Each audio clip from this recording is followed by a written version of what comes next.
Did you ask for me?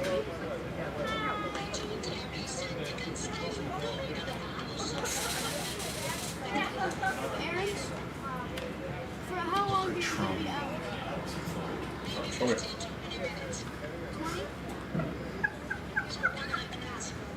Ask him if he could drop it, just drop it off at home.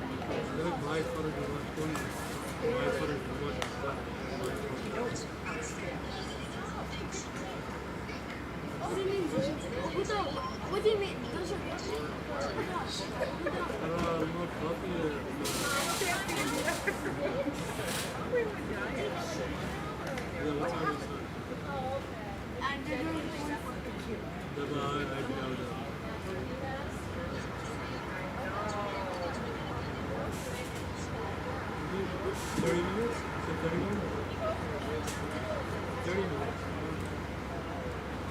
Ask him at 35.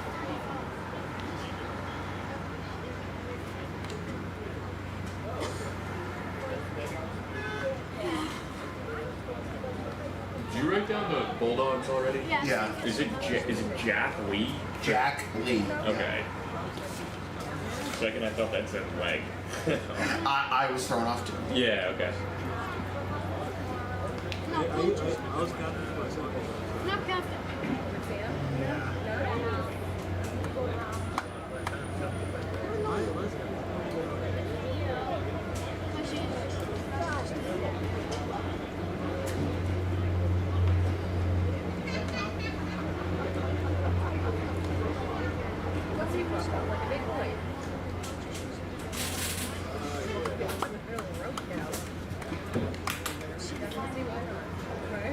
Or it could be like this.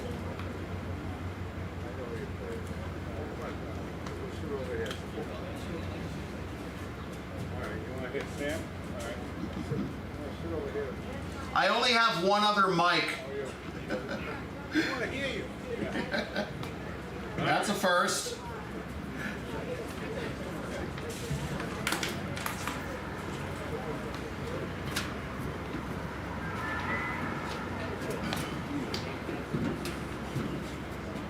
Sam, you're doing a great job, brother.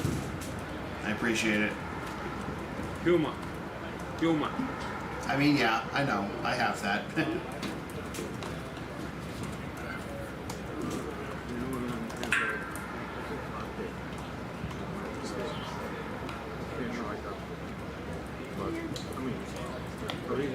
I guess you can address the nation. All right. Good evening, ladies and gentlemen. Welcome to Morelli Field tonight for Game 1 of the Best of 5 series between the Lexington Bulldogs and the Andre Chiefs. This is for the ICL Championship.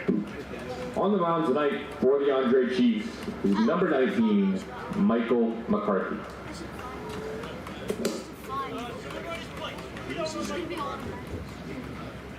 We got someone knocking the door, by the way.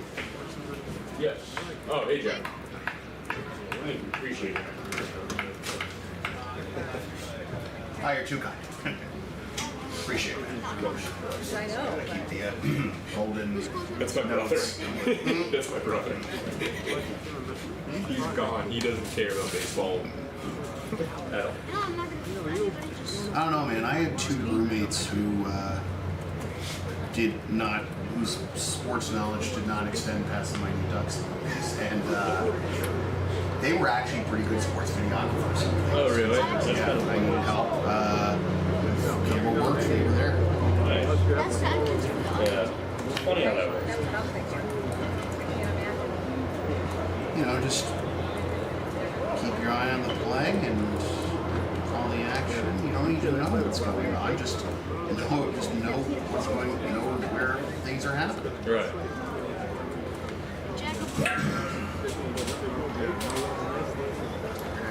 Would you like to go to school?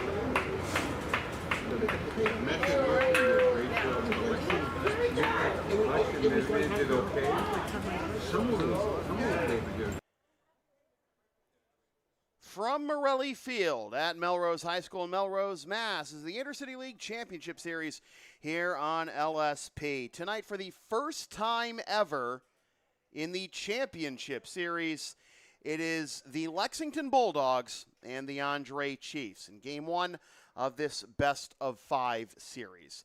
Good evening, everybody. Sam Feely here with you, ready to bring you the play-by-play story. Tim Lynch is on PA, and Michael McCarthy is on the mound for the Andre Chiefs to try and pitch the Chiefs to their, well, obviously won't happen in this game, but start the road to their third championship in the last 4 years.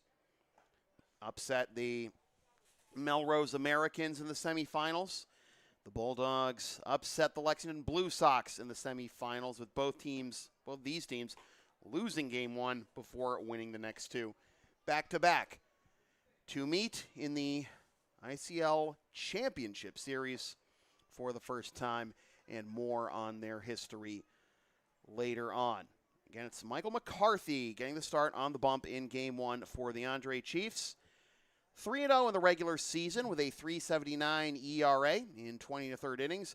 He allowed 22 hits, 13 runs, 11 of which are earned, walked 19 and struck out 16, and threw 3 wild pitches.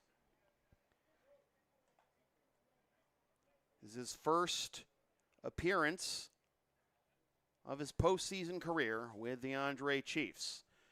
Byron Woodman fires the ball down to first base, and we are ready for some championship baseball. Now batting, the right fielder, Brett Stone. Brett Stone will lead things off for the Lexington Bulldogs against McCarthy, and here is the full 10-man starting lineup for the Bulldogs. It's Stone, Burnt, Condon, Cormier, Lee, Favazzo. First pitch, 7:52. Grounded into right field for a base hit. Good start for Brett Stone. Now batting, the shortstop, Emilio Burnt. And to finish the Bulldogs lineup, Nick Favazzo in center, Shane Costello in left, Jaden Vellis at second, Oliver Henke, the DH, and Jonah Weinstein, the EH, in support of Chase Carter. So Stoney with a leadoff single on the first pitch of the game, and on the second pitch, that gets down into center field. Bulldogs wasting no time picking on the first 2 pitches, and a good spot here for the powerful Seamus Condon. Now batting, the first baseman, Seamus Condon.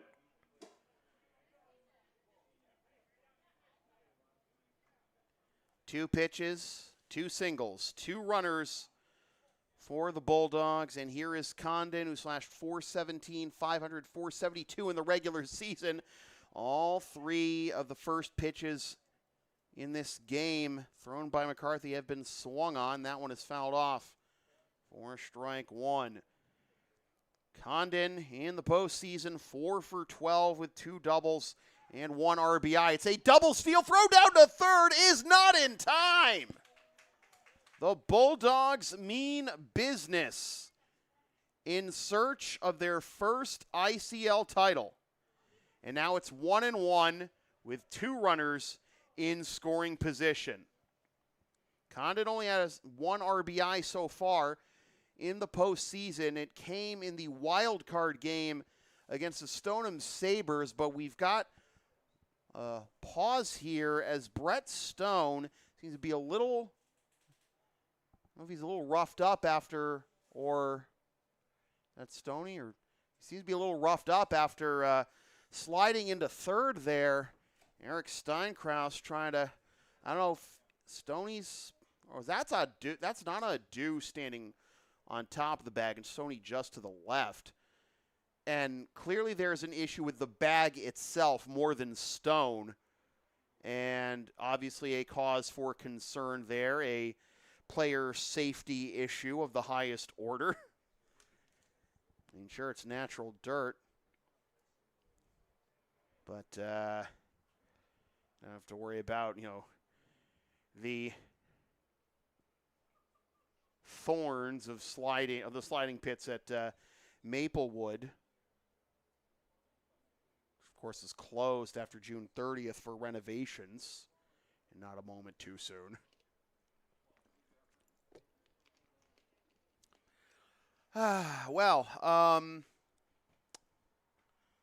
Institutional delays and Morelli Field. Name a more iconic duo. Remember 11 years ago in the middle of the 4-day game, the sprinklers came on, forcing us to suspend it on Thursday. Friday got rained out. We don't play Saturday. Sunday we finished the greatest game in ICL history. 16-15 was the final of that game. 1-1.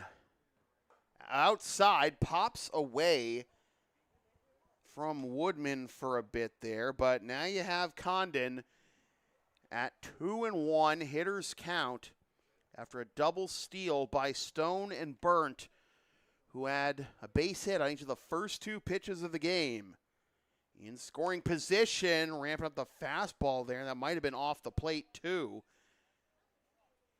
It is now strike 2. Now, the third baseman, Galvis, is playing even with the bag, and all the other infielders are back here, so they're willing to concede the run for the out here. In the top of the first, here's a mile-high pop-up on a Tremont Street. We have an official broadcast, and we'll do it again at 2-2.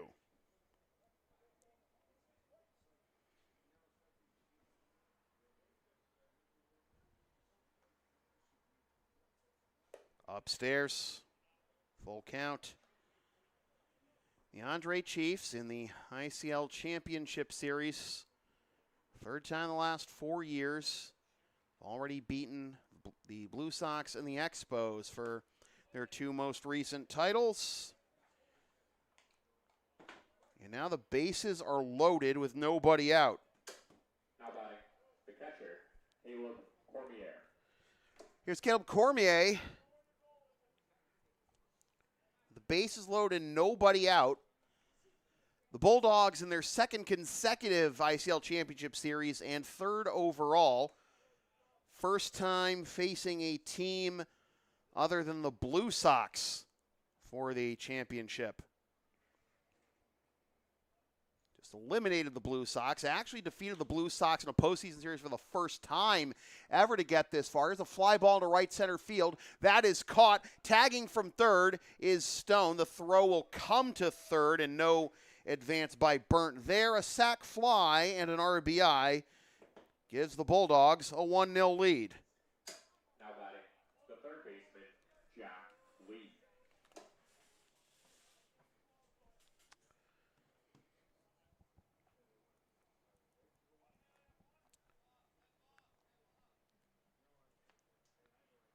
Chiefs urging McCarthy to step off there before Jack Lee settles in. Well, there was going to be an appeal, but no such play. And now the pitch to Lee is on the outside corner for strike 1. So Caleb Cormier with the sac fly and the RBI for the first run of this series. And Cormier, who led the Bulldogs with 19 RBIs in the regular season. You say, no, they won't come away empty-handed with this bases loaded, nobody out situation. Tuesday night, the Chiefs and Americans came up empty multiple times over the last several innings for each side to either extend the lead or, oh, it was a ball, so it's 2-1, to either extend the lead or in the case of the Chiefs, or come back in the case of the Americans. And 4-3 Chiefs from 2 outs in the top of the fourth to the very end. Pop up, foul ground, infield fly is called. Wow. Interesting. But I was going to say, Lee's still at bat. The first base umpire had his index finger up there, but because it landed foul, we do it again. Still live here is Lee. That is down and away. And it is a full count to Lee with Nick Favazzo due up next. Inside for a ball, and they're loaded up. Second walk of the inning. How about it? The center fielder, Nick Favazzo.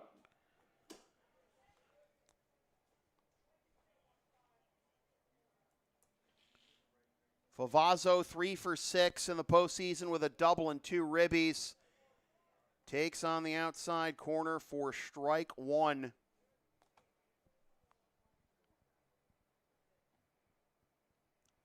Upstairs for a ball. 1-1.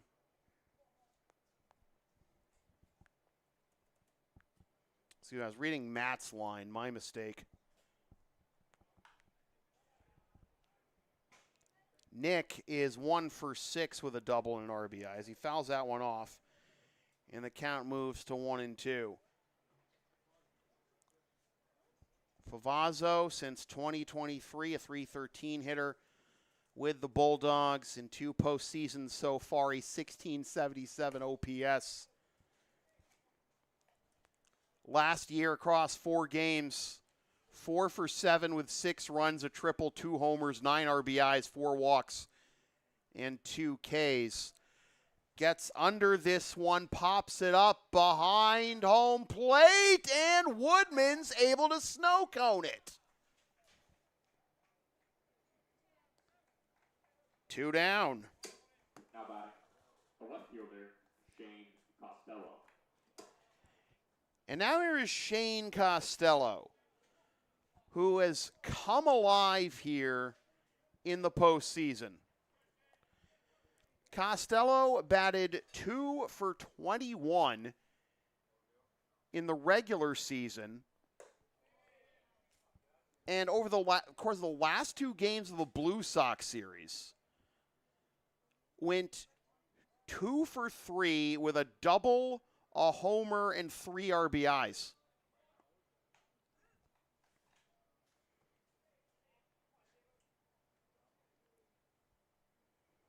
Last year in the postseason, 3 for 11 with 2 ribbies. Takes on the outside corner for strike 2, 0-2. The base is full of Bulldogs. Burnt at third, Condon at second, Lee at first. Up and in for a ball. 24 pitches already in the inning for Michael McCarthy. Miles Reed is in the chat. Where's your dad? Smoke to deep left center field. Back at the wall. Shane Costello strikes again. Grand slam.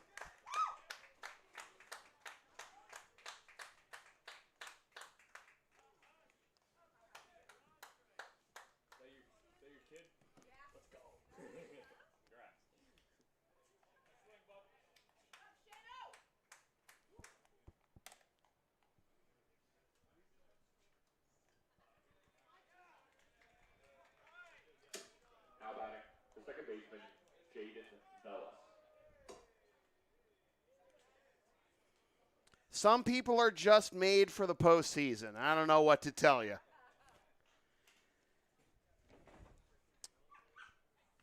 5-0 Bulldogs.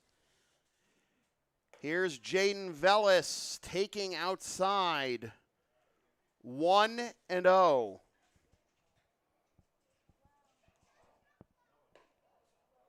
That one gets the outside corner. 1-1. The Bulldogs alpha striking here in the first inning. A slip at second base by Joe Bova, and the inning continues. Now batting, the DH, Oliver Henke.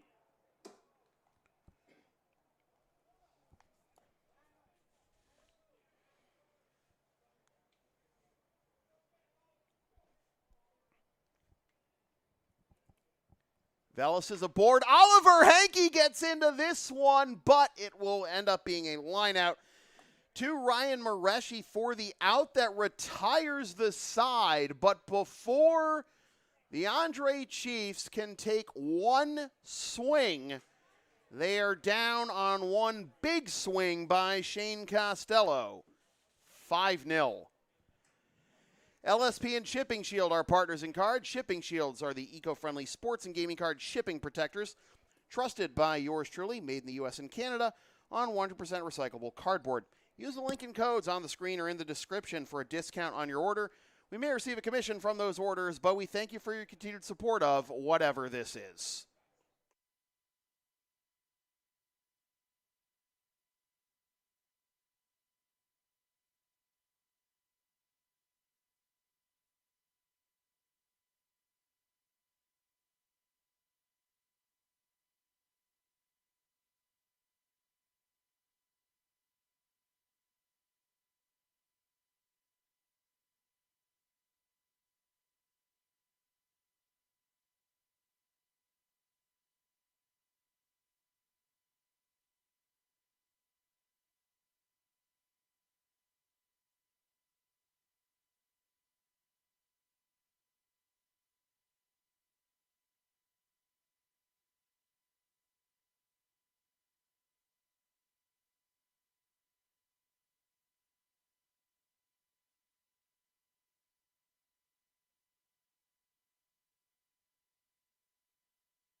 How would you like to be Chase Carter right now? Stake to a 5-0 lead before you even have to throw one pitch. And against the Andre Chiefs, you need every one of those runs that you can get. Now, there's a conversation going on here still in the third base coach's box with Eric Steinkraus, Nana Adu, and Anthony Perry. And I hope AP doesn't get Sal Mirabella here by the first pitch. But Petroni takes it for ball one. Ryan Petroni, left fielder, Teddy Juba, the DH, and Byron Woodman, the catcher, due up here in the bottom of the first for the Chiefs. And Petroni, who had a fine game in the winner-take-all Game 3 of the semifinals against the Americans on Tuesday, spoils that one. It is 1-1.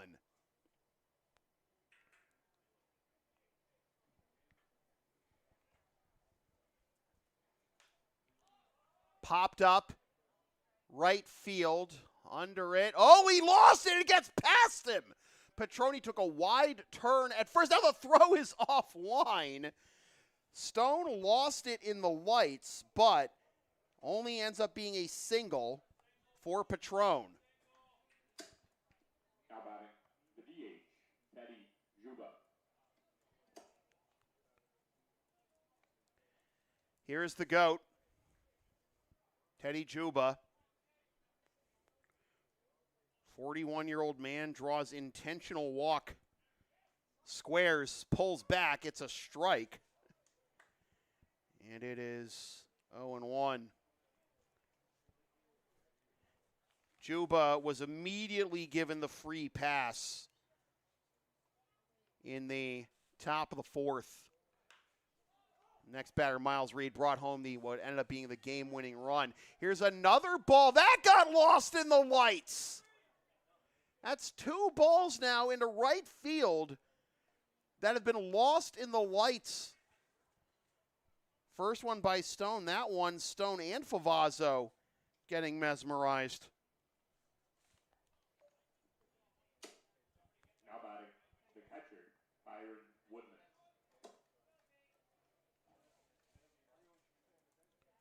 Well, Ryan Mareshi is probably in the Chiefs dugout right now going skill issue.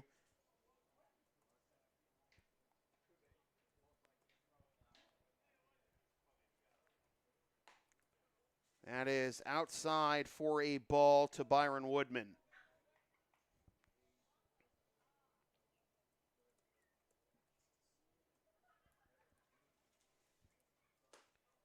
And you know, he can make this a two-run game with one swing of the bat.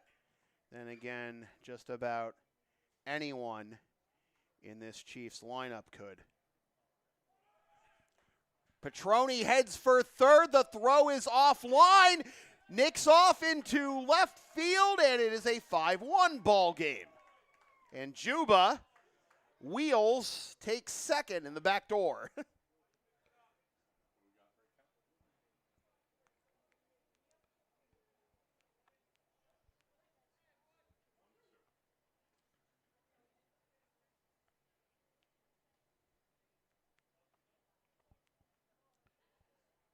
That's the Chiefs starting lineup. I know it doesn't look pretty, just trying to set it up and everything, but it's 1-2. It's a 5-1 game now.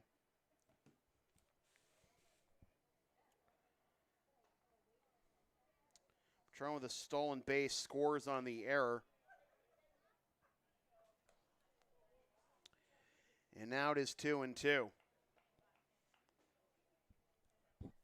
Petroni. I already messed that up once. I am already off to a good start here on this ICL Championship Series. This is 5-1 with a full count to Woodman. Woodman 4 for 8 with 2 ribbies in the postseason. Grounds this one to the right side, fielded at second and on to first for the first out of the bottom of the first. Juba to third. Now batting, the first baseman, Ruben Rodriguez.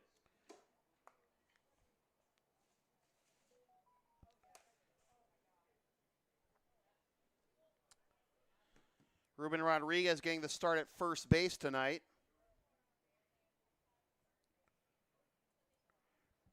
Rodriguez has the most ABs of anyone on the Chiefs this postseason, as that is down and away. Good stop by Cormier. He is 3 for 10 with a double and 2 ribbies.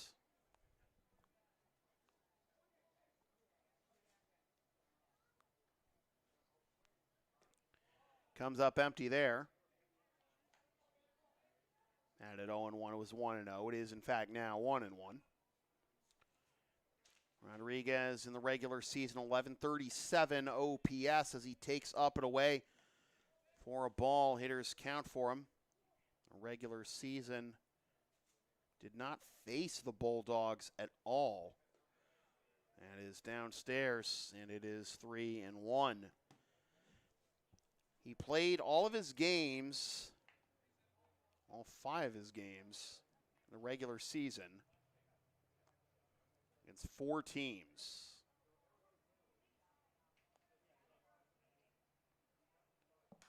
He pops this one up. It was 2 against the Sabres, 1 each against Malden, Melrose, and Triple D's. Oh! Falling back towards the field of play, able to stay on his feet. First baseman Seamus Condon hauling in out number 2. Now batting, the second baseman, Joe Bova. Good balance there by Condon to make sure that doesn't end up being another chance for the powerful Ruben Rodriguez. But now here is Joe Bova.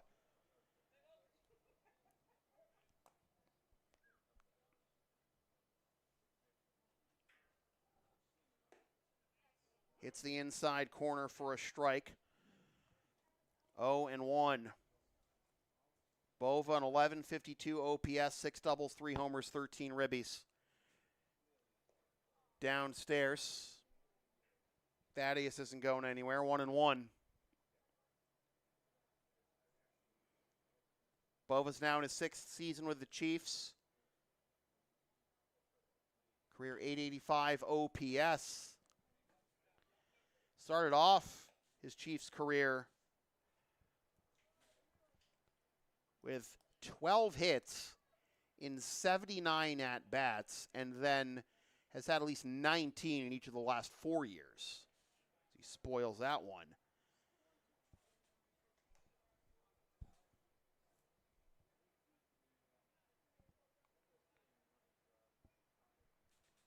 Had an OPS of 459 and 420 in his first 2 years, and since then 1227, 925, 914, 1152. Hey, sometimes just takes a couple adjustments. Seeing the guys for a couple of years, and then you can take them behind the woodshed if you need to. It's 2 for 5 with a double, 3 walks and 2 runs in this postseason. Laces that one down in front of Stone for a base hit and an RBI. It is 5-2. One run at a time, right? Now batting the right fielder, Ryan Arashi. Bova with his first RBI this postseason and his 11th career postseason RBI.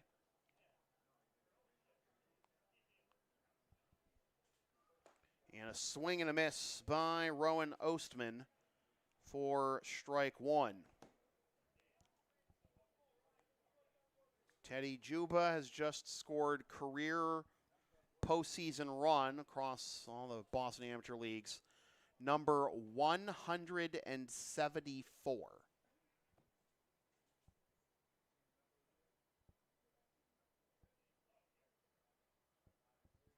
Swing and a miss. Good morning, good afternoon, and good night. Rowan Ostman dropped down to a knee, trying to scoop that one off the dirt, but the Chiefs inch a little bit closer.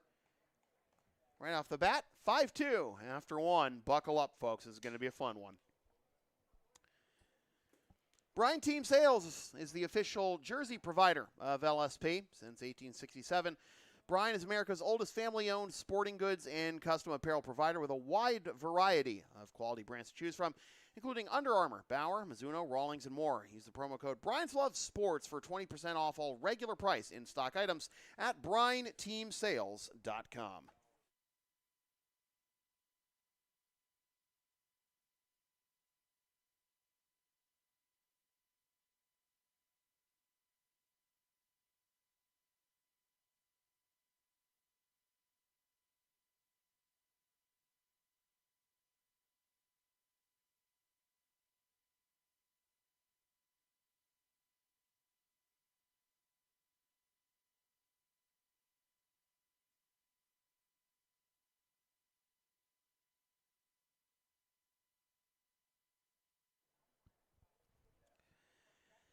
Go to the top of the second, and the Bulldogs will send 10-1-2 to the plate in Weinstein, Stone, and Burnt.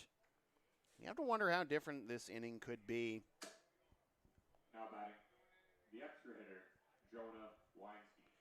If one or both of those fly balls by Petroni and Juba didn't get lost in the lights. Well, it's neither here nor there now. You're still leading. No reason to worry about it too much. First pitch swinging Weinstein with a laser beam right into Galvis's glove for out number 1. Now batting the right fielder, Brett Stone.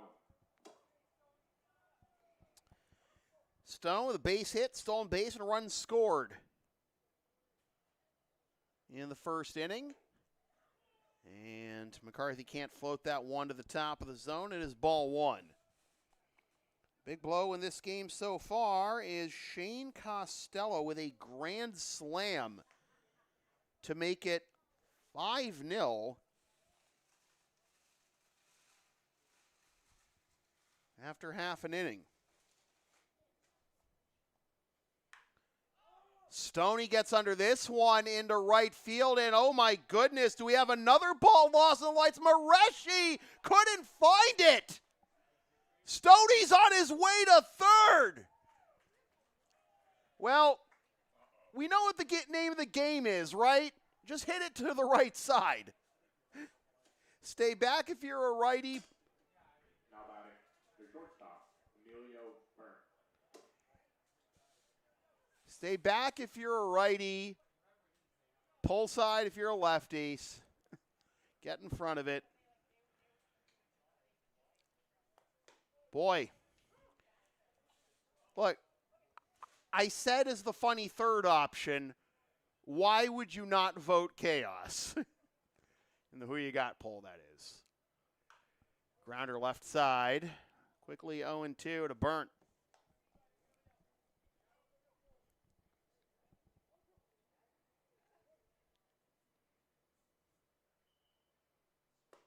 Inside corner, strike 3 called. Good morning, good afternoon, and good night, Emilio Burnt.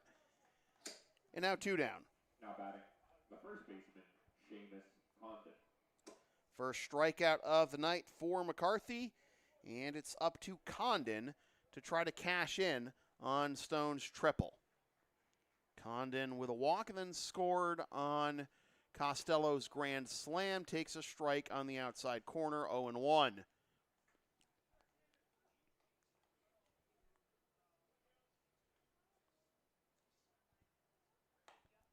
Outside of the off-speed stuff, and it is 1-1.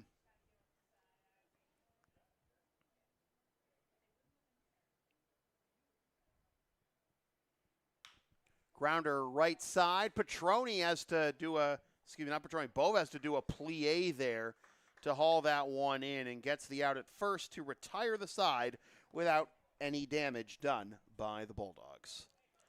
Advertising opportunities are available on LSP. Sponsor our content for as little as $25 a spot, whether you want to promote a business, product, or event, or send a message of support to a player, team, or coach. Email yours truly for all the deets.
We go to the bottom of the second, and Bulldogs turned away in the top half despite Brett Stone's revenge in right field. Now batting, the shortstop, Rowan Oostman. It'll be 7-8-9, bottom third of the order, due up for the Chiefs here in the bottom of the second. Oostman, Galvis, and Valdario. This is the first time the Chiefs and Bulldogs are facing each other in the championship series, and aside from the one series against the Expos in 2023, as a swing and a miss by Oostman has him down 0-1. Last time the Chiefs played someone other than the Blue Sox for the ICL championship, as that is swung on and missed, 0-2, was the Gately Rams. And the Rams made 3 consecutive ICL championships,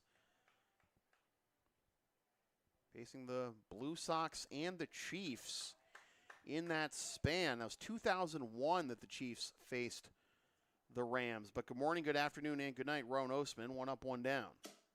Now batting, the third baseman, Robert Galvis. Second consecutive strikeout for Chase Carter, who was looking for a quick inning similar to what McCarthy put up after 29 pitches in the first by McCarthy. Needed 10 to get through the second, despite the triple by Stone. And that is downstairs for a ball. Now he's off to a good start on that goal with a 3-pitch strikeout of a very good hitter in Rowan Oostman. Valdario went around. No appeal necessary, says the home plate umpire. And it is 1-2. Valdario, 294 hitter in the regular season. Postseason, he's 3 for 9. Grounds this one to the left side. Staying back on it is Lee and fires on to first in time for out number 2. Now batting, the center fielder, Nick Valdario. 2 up, 2 down for Valdario. So that was Galvis. That was Galvis who grounded out. Valdario is now at bat. I was way ahead of myself. My mistake. Galvis was 382 in the regular season and is only 1 for 9, now 1 for 10 this postseason. Only hit coming against the Americans in game 1 of the semis. Valdario swings and misses. He is down 0-1. Again, Valdario 294 in the regular season. Fouls that one into the screen. Was 1 for 7 against the Bulldogs with 3 strikeouts in the regular season. Carter delivers outside 1-2.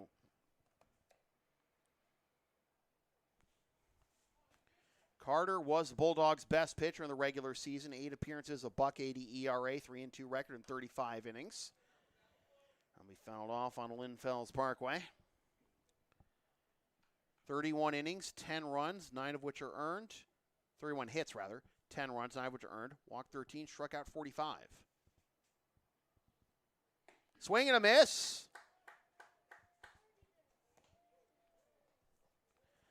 Two strikeouts in the inning for Carter. 3 of the last 4 retired by way of the K. It's still 5-2 Bulldogs after 2. The LSP store is open. Get yourself one of several different designs of stickers, shirts, or other merch, including some stuff with my dog, Tina the Long Arena, on it, and some words I've probably said on this here YouTube channel over the years. Scan the QR code now to buy.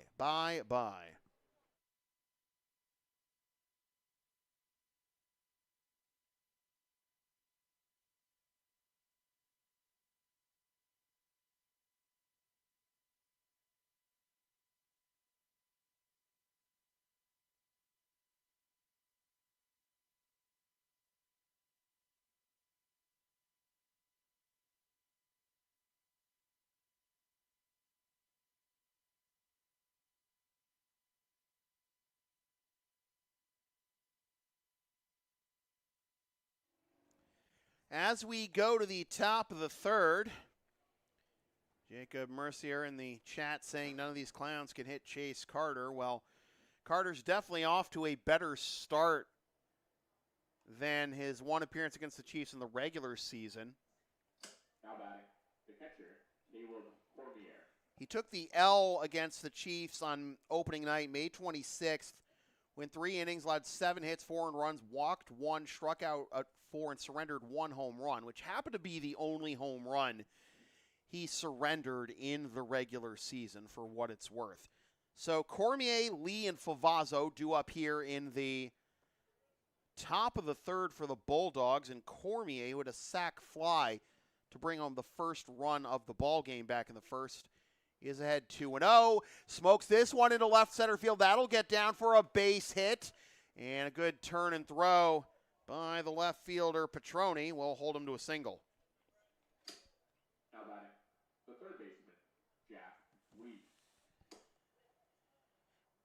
Cormier with productive plate appearances, each of his first 2 times up. Leadoff man aboard for Jack Lee. Drew a walk and scored on Costello's grand slam his first time up. That is in there for a strike. It is 0-1.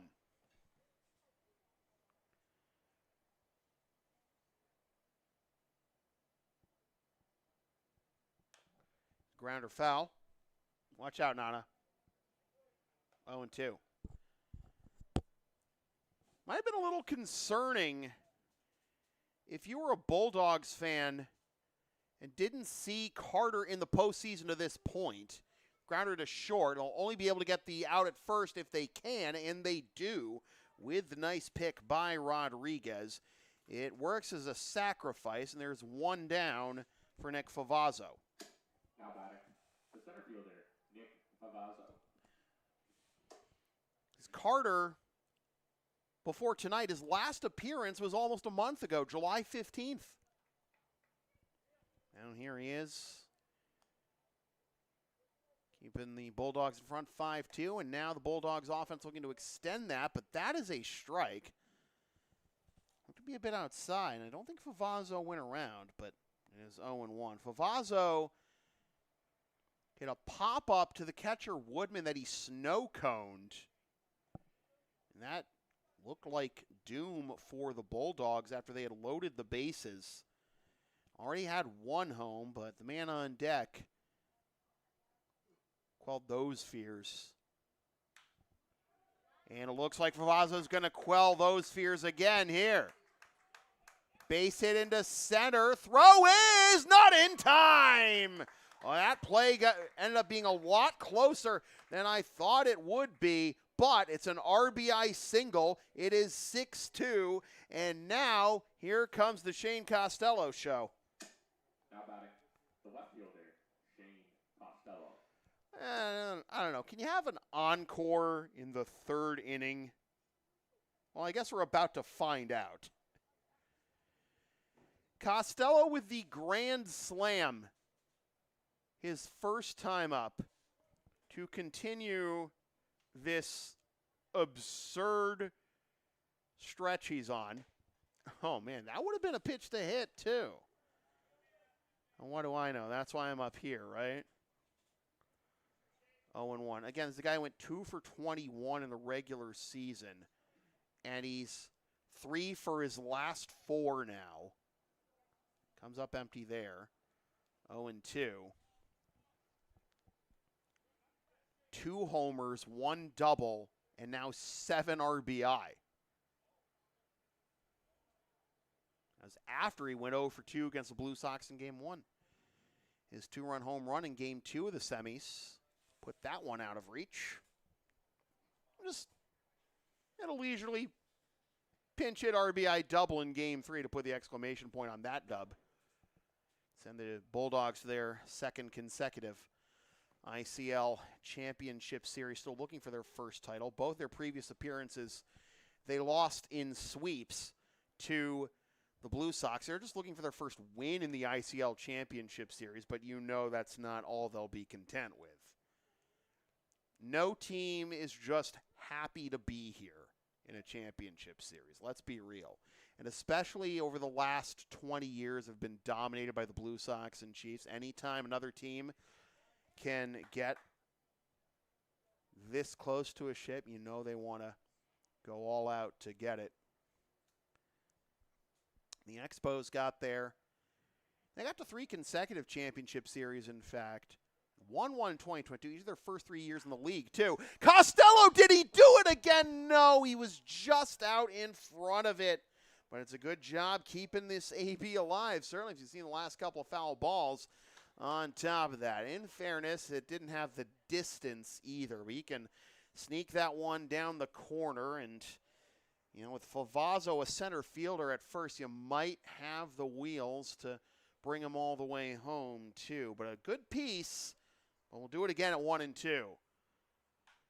Fouled off the other way.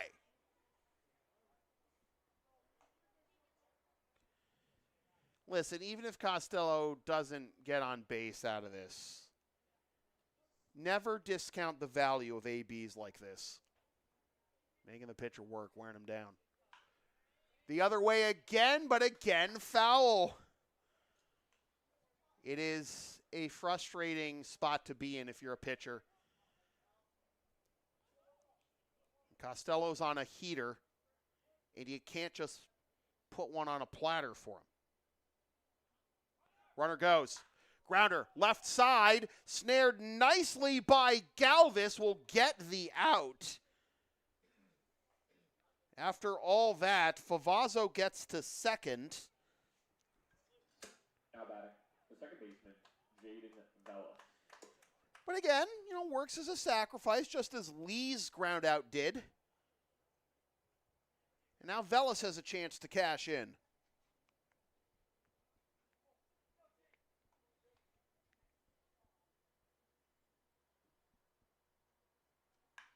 Velas into left field, and that will be caught for the out.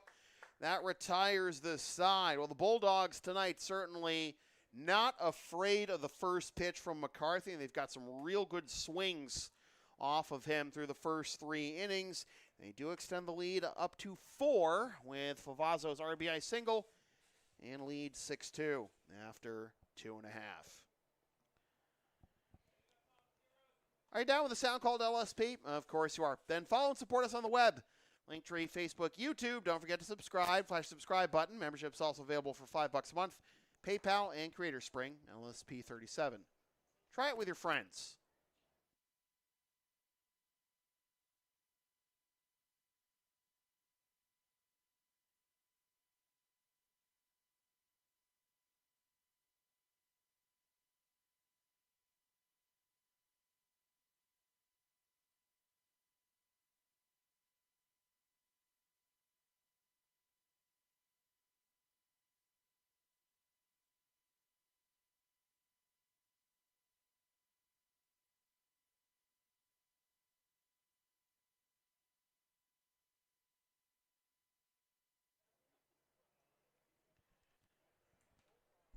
Bottom of the third. Carter back out there for his third inning of work. The lineup turns over for Petroni, Juba, and Woodman. Now batting, the left fielder, Ryan Petroni. Petroni with a base hit, stolen base, and a run scored. Scored on an error after he's on the same play in which he stole third.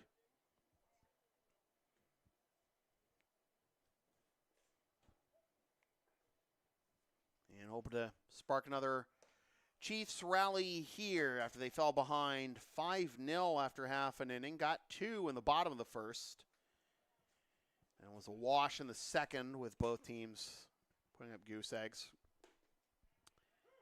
Now the Chiefs are down 4 thanks to the RBI single by Nick Favazzo.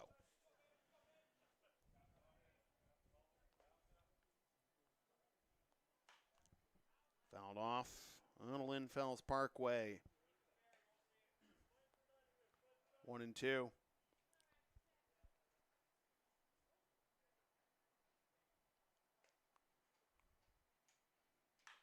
Grounder left side. Nice stab in the hole. And they did not get the tag because the ball slipped out of Condon's glove. But what a throw by Jack Lee. What a stop on that smash up the line. Alas. Now batting, the DH, Teddy Juba. Petroni reaches to lead off the inning, and here comes Teddy Juba.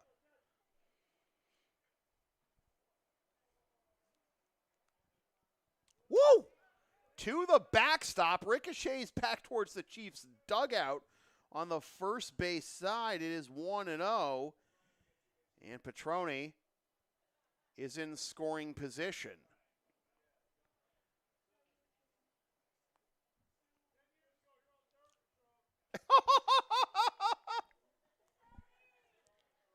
"10 years ago, you're on third," said the Chiefs' dugout. Is he wrong, though? I'm not saying he's right. 2-0 to Teddy Juba.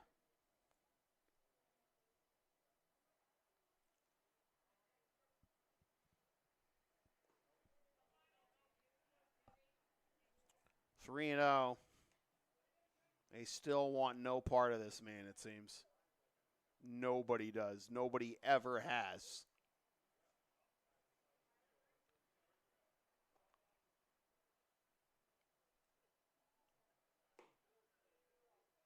Dog. How? He can't keep getting away with it. Now batting, catcher, Byron Woodman. First and second for Woodman.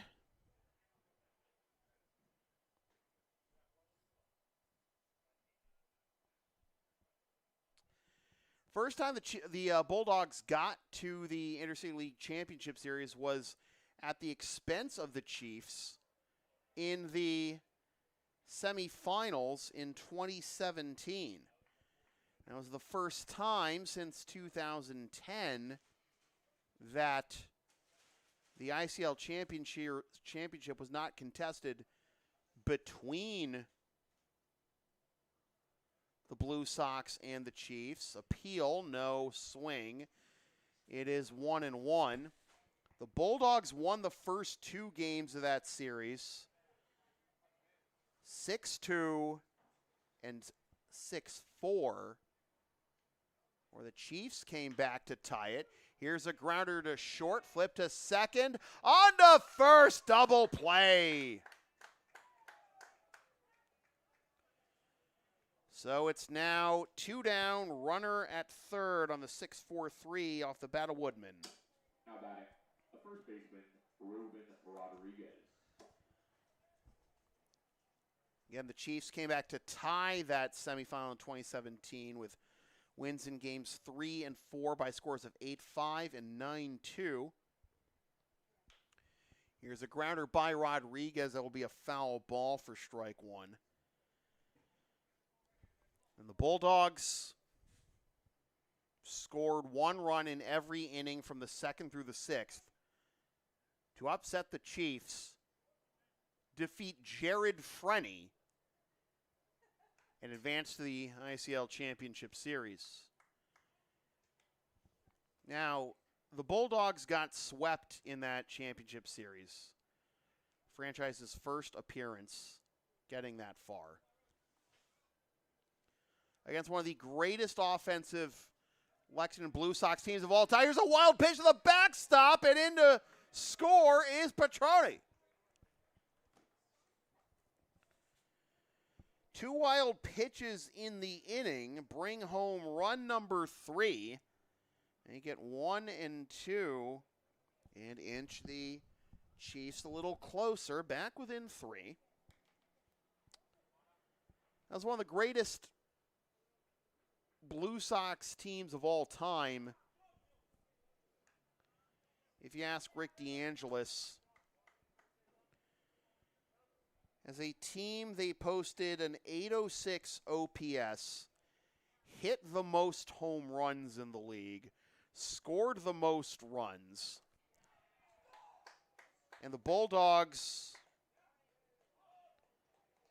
they took the Blue Sox to 10 innings in Game 3, and it was a 1-0 walk-off win. And they showed a lot of heart. That was the closest they've come, along with the sweep last year. But they're up 6-3 after 3 here in Game 1.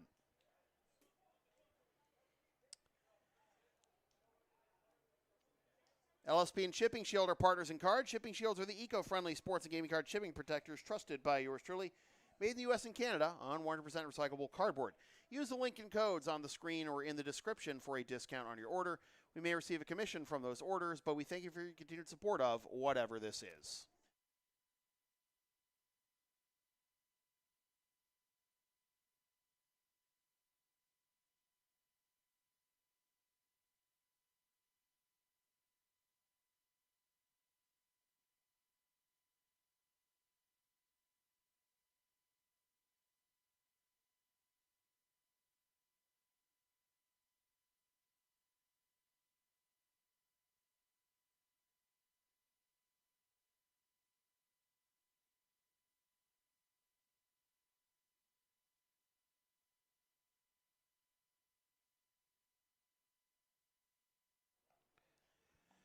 New noodle for the Andre Chiefs is Tyler Ferdinand.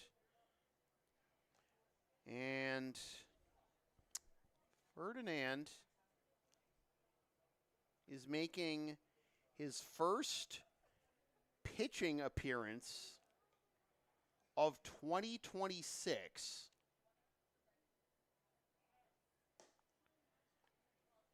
And looking at his profile on 400 hitter. Now batting, the DH, Oliver Henke. In his intercity league career,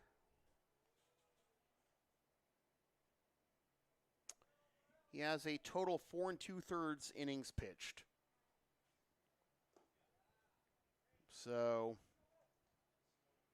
very rare air here for Ferdinand.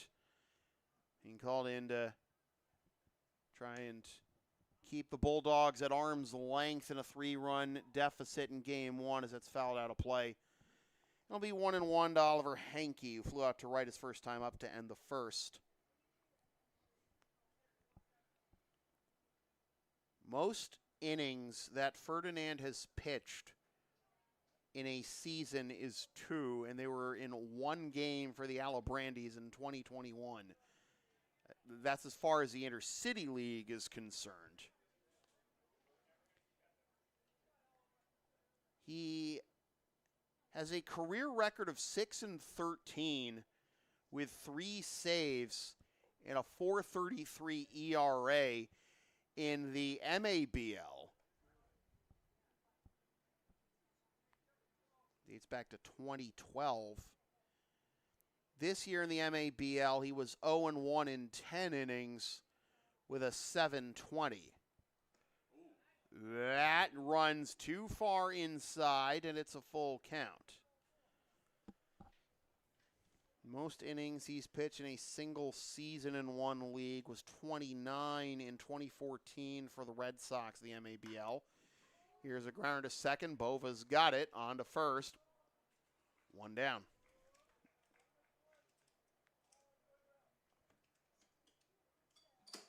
Now back, the extra hitter, Jonah Weinstein.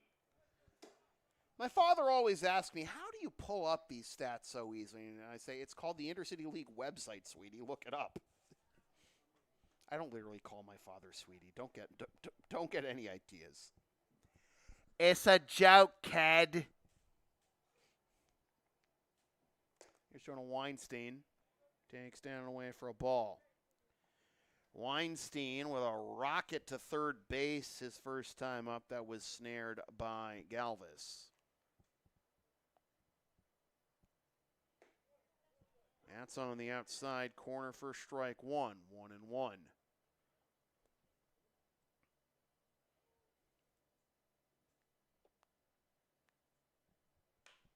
Grounder left side. It's not going to be Galvis. It's going to be Ostman offline.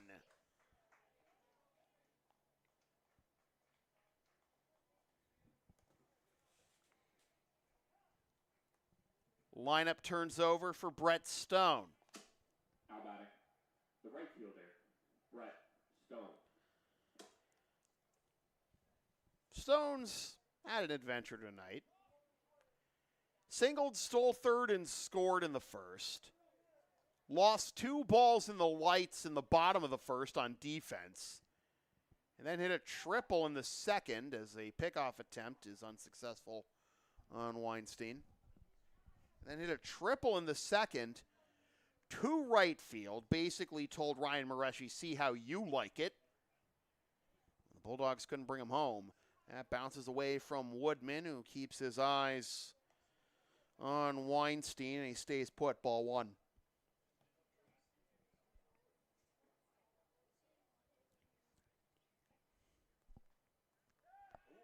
Pickoff attempt, that was much closer, but Weinstein still safe.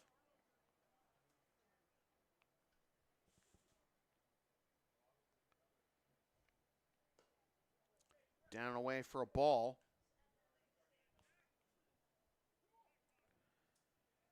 For those playing the home game, Weinstein was 2 for 3 in the regular season in stolen bases and has 1 stolen base on the postseason. It was against the Blue Sox in Game 1 of the semifinals.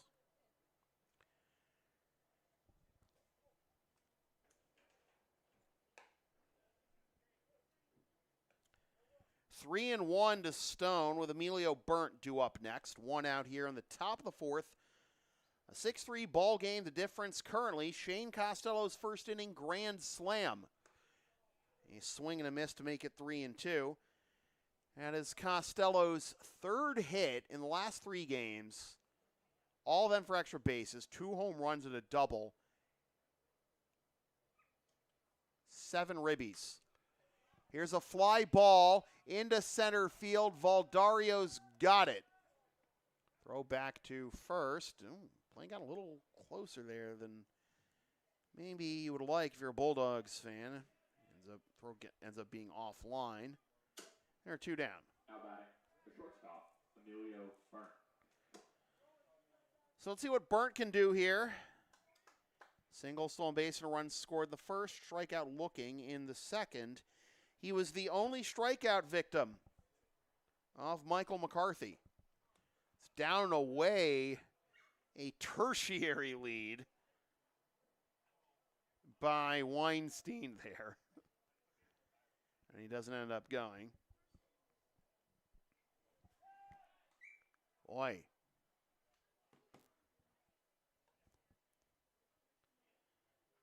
Weinstein's the extra hitter tonight, but when have you seen a catcher draw this much attention at first base? Burn into right center field on his horse. Valdario. It's down.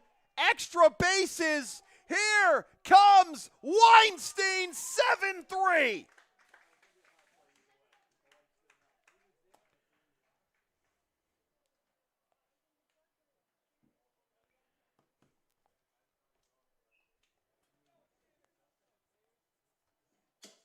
Now batting, the first baseman, Seamus Condon. I mean, I said it before and I'll say it again. The strategy tonight, hit it to right field. Pull side for this man, Seamus Condon. 0 for 1 with a walk, a run scored, and a ground out to second. Down and in for a ball. It is 1-0. So Burnt's 2 for 3.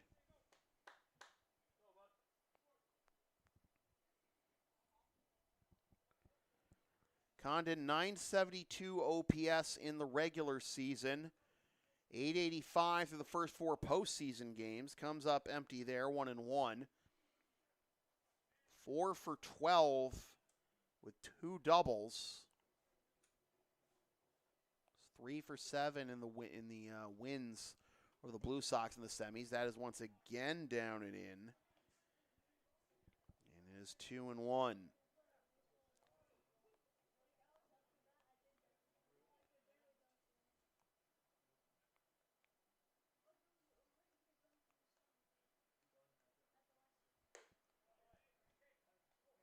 Fastball high, it is 3-1.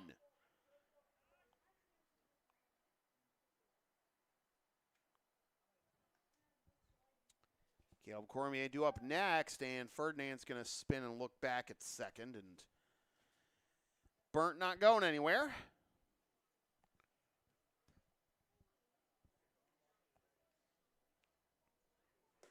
Inside for ball 4.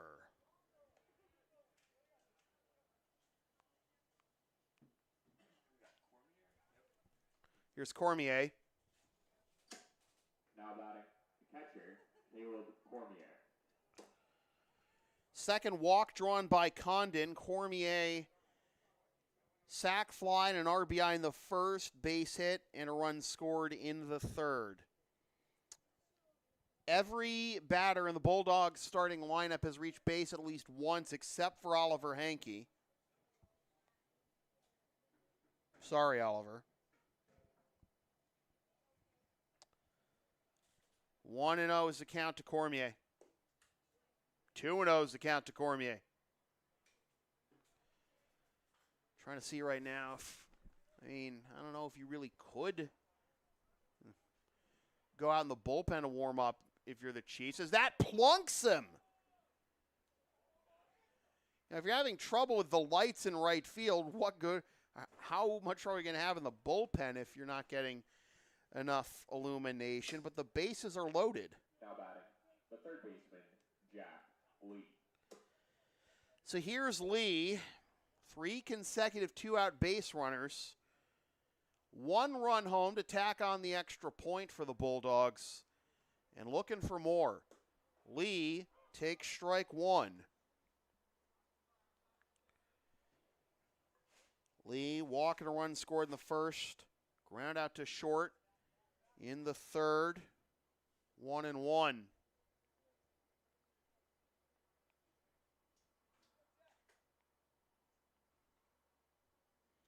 Ferdinand with a full windup with the bases loaded. Check swing. Appeal. No. It is 2-1. Again.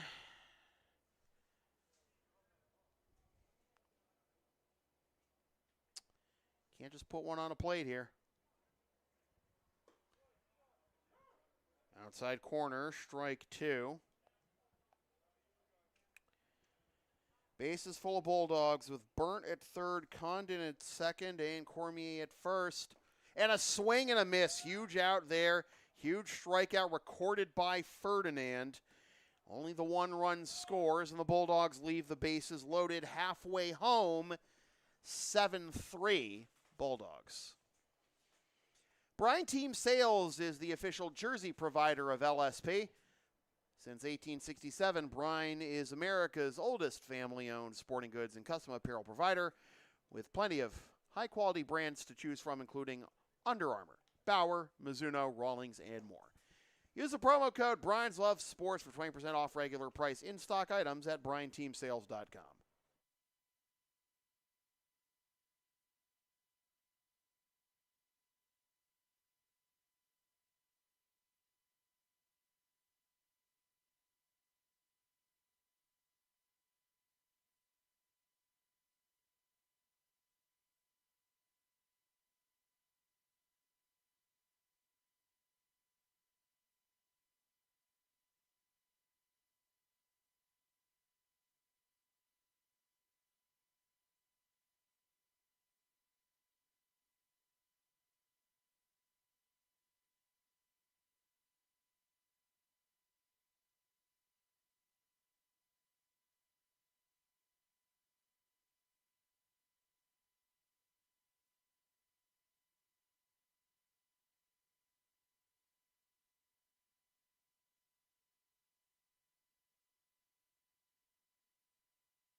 To the bottom of the fourth we go, and it'll be Bova, Mareshi, and Ostman due up. Now batting, the second baseman, Joe Bova. Bova with an RBI single his first time up.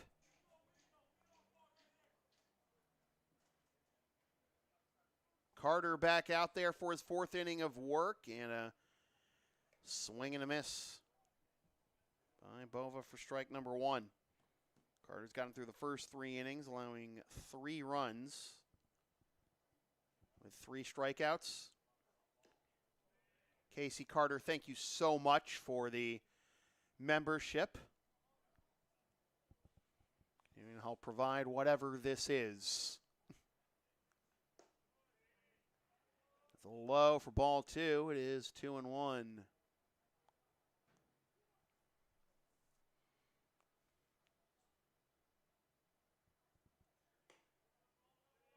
Just inside, 3-1. Carter has 4 strikeouts to this point. Allowed 4 hits. All of them are singles. And that is ball 4. And the leadoff man is aboard. Now batting, the right fielder, Ryan Mareshi. So the Chiefs find themselves down 4 again. And in the first and third innings, as Mareshi gets this bunt down, fire onto first. It's a close plate. He's safe. Too soft a toss there from Carter to first. And just like that, first and second with nobody out. Now batting, the shortstop, Rowan Boozman. Now, what do the first and third innings have in common so far for the Chiefs? Well, not only did they score runs in those innings, and not only did they get the leadoff man on in those innings, they got the first 2 on.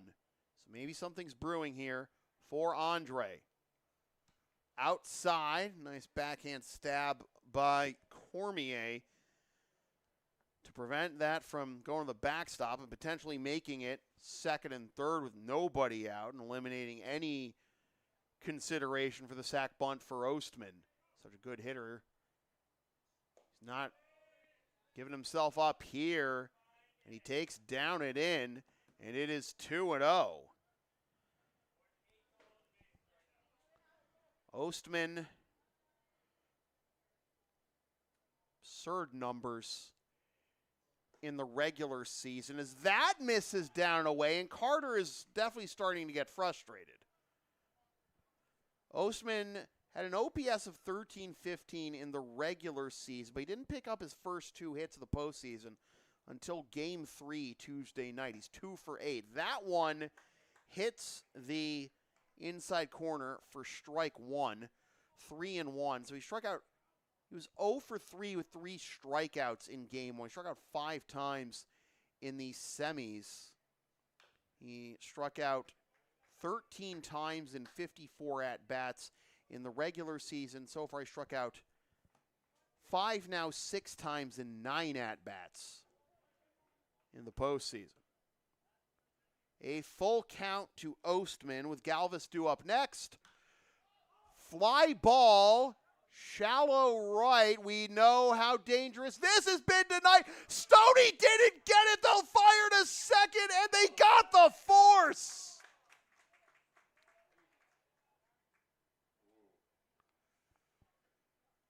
Wow. I don't blame AP asking for help on this one. I thought Mareshi got in there.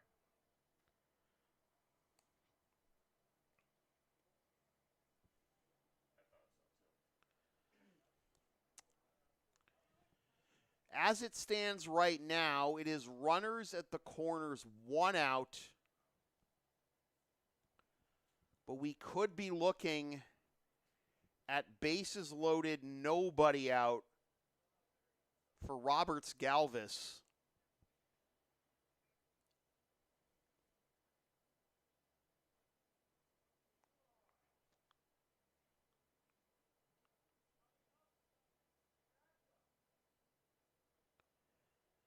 Well, the protest does not go the Chiefs' way. That bought some time for the Bulldogs to regroup defensively with a company-wide meeting while that was going on. Now here's Galvis. Now batting, the third baseman, Roberts Galvis. Ostman reaches on the fielder's choice. Bova is at third. Mareshi is out. Here is Galvis. Ground out to third. His first time up. He's 1 for 10 now on the postseason, and he comes up empty there for strike 1.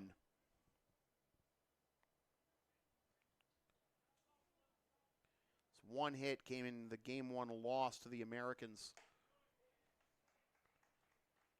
1-1. Just now only got the first out of the inning. Carter looking for a 2-ball here to get out of this. That doesn't hurt, certainly. It is 1-2 to Galvis, with Valdario due up next. Ostman could run. This is trying to stay out of the double play, certainly. Does not here. And a swing and a miss. How about it? The center fielder, Nick Valdario. We had someone for the Bulldogs imitating the howl that they play at Fenway for strikeouts, and it's never been made clear to me what that's supposed to be. Is that like a wolf? And why would it be a wolf in Boston at Fenway? Yeah, I know, right? Up and away for ball 1.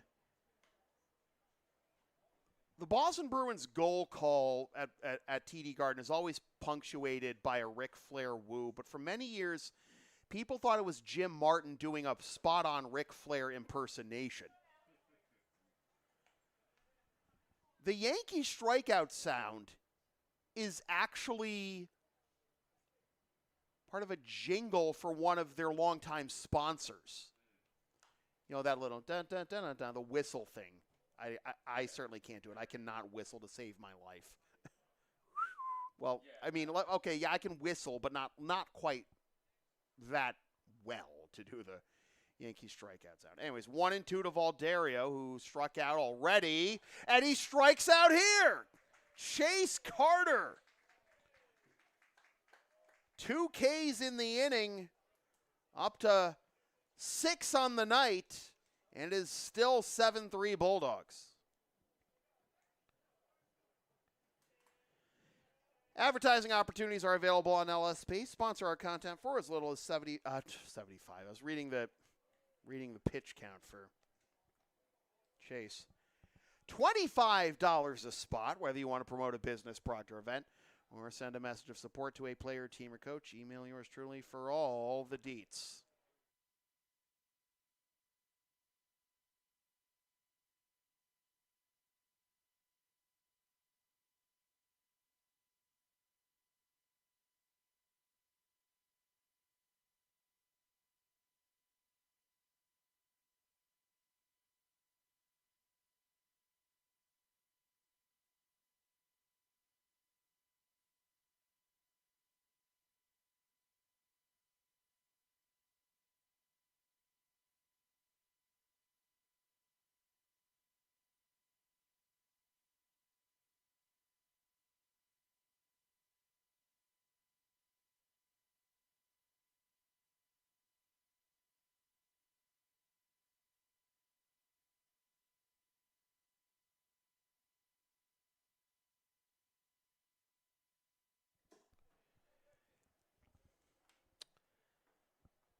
Nick Favazza to lead things off here in the top of the 5th. Tyler Ferdinand back out there for his second inning of work. Threw 30 pitches in the top of the 4th. Ended up just allowing the 1 run, but the Chiefs unable to get it back after getting first and second to start the bottom half. Gets a swing and a miss from Favazzo, and now delivers down and away 1-1. Favazzo 1 for 2. Pop up to the catcher in the first, and an RBI single in the third. Laces this one into left. That gets down for a base hit.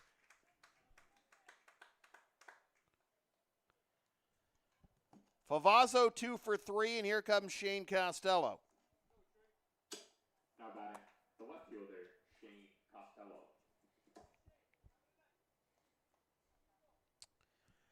Costello with the grand slam back in the first. That is still currently the difference in this game. He smokes this one deep to left at the wall. That is gone again. Shane Costello, the star of the show.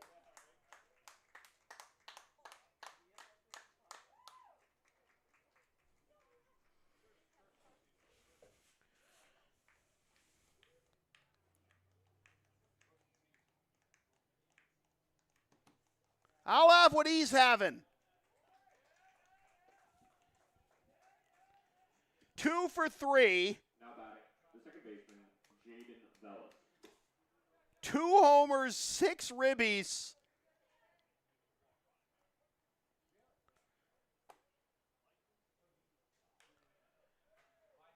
Pop up, foul ground over towards the Chiefs dugout, and a bobble, and dropped in foul territory. That would have been an absurd catch by Ruben Rodriguez with a juggling act in front of the fence. Instead, it is strike 1. 2 homers and 6 RBIs is enough to be considered for postseason MVP in the ICL. He's done that in 1 game now as Costello.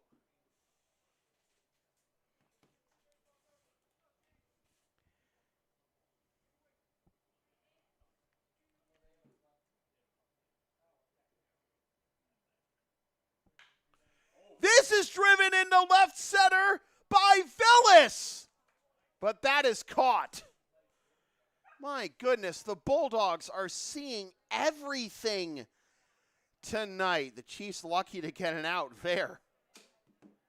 How batting the DH, Oliver Henke. Wow. Solid contact by each of the first three batters. Base hit by Favazzo. Costello with his second home run of the game. Third of the postseason. Dude is now up to 3 homers and 9 ribbies.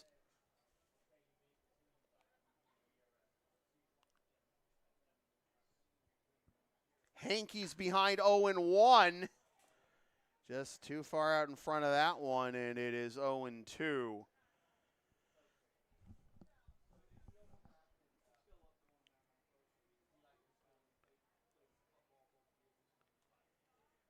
Now, for transparency's sake, it's not like Costello. It's not like we haven't seen this capability from Costello in his ICL career. 2025, batted .237 with 2 doubles, 2 triples, 1 homer, and 9 ribbies. He now has as many RBIs in the last 3 games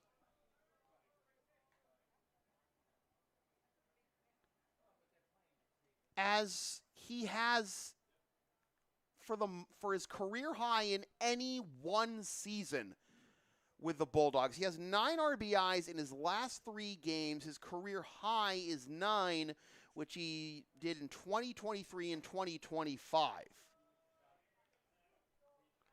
I don't know why I had the count of 2-0. I was trying to update it, but look, man. Now batting, the extra hitter, Jonah Weinstein. Some people are just born for this.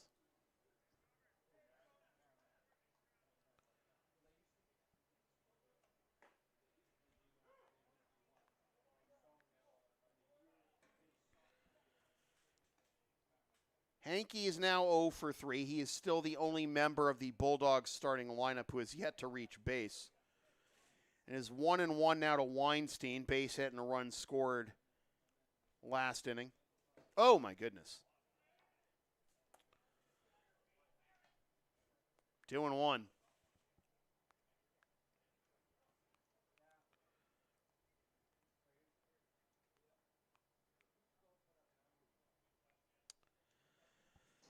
Costello has 3 home runs, as I've hammered home so painfully.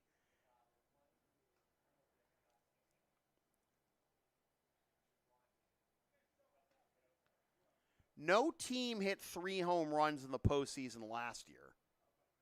Again, no entire team hit 3 home runs in the postseason last year. The Chiefs and Expos as teams hit 3 home runs each in 2024.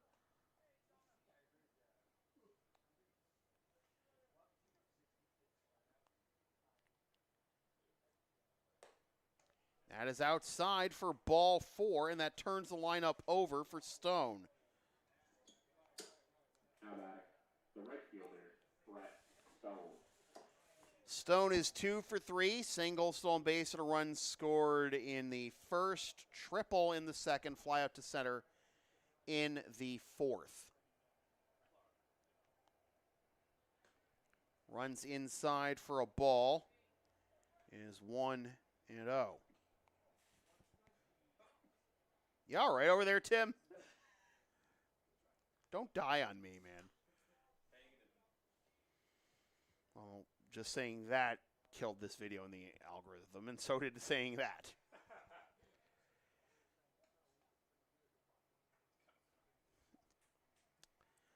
I'm sorry, are you unaliving over there?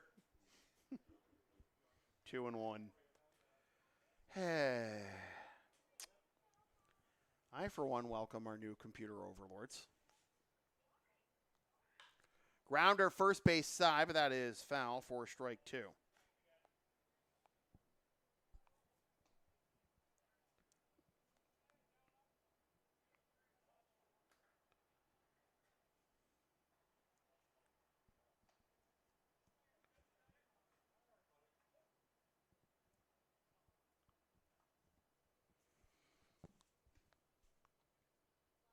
High for a ball. Full count, so Weinstein will be off with a pitch with Burnt due up next. Last players to have multiple home runs. Well, first, pickoff attempt of Weinstein's back safely. Last players to have multiple home runs in one entire postseason, John Batista and Andrew Caulfield for the Chiefs in 2023. As ball 4 is delivered outside, and the inning continues on back-to-back walks for Burnt. Now batting, the shortstop, Emilio Martin. Here comes Anthony Perry, and let's see what he has up his sleeve here. But neither Caulfield nor Batista. By the way, that was the Batista bomb, give me what I want call season.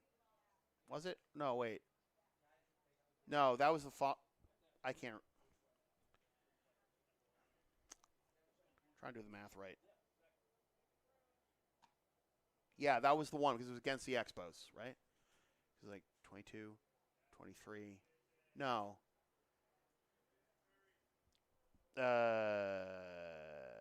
No, that was give me what I want. It's in the where's that 2024? Dog, I'm tired. No, 2024 is the Blue Sox. 2023. Oh yeah, because I posted like a year after, just like a greatest hits when I started getting into posting shorts. Anyways, high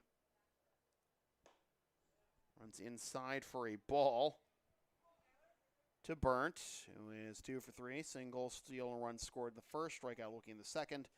And a RBI double in the fourth.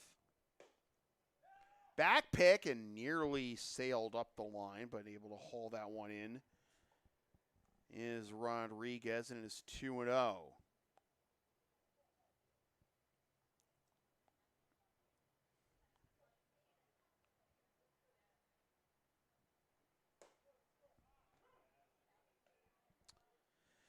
Two and 1 is the count to Burnt.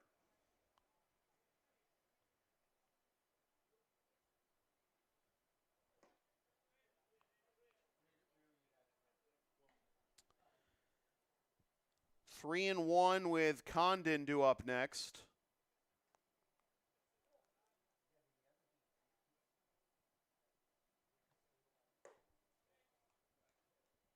Outside for a ball. Now batting, the first baseman, Seamus Condon. They are loaded for Condon, who has 2 walks already tonight.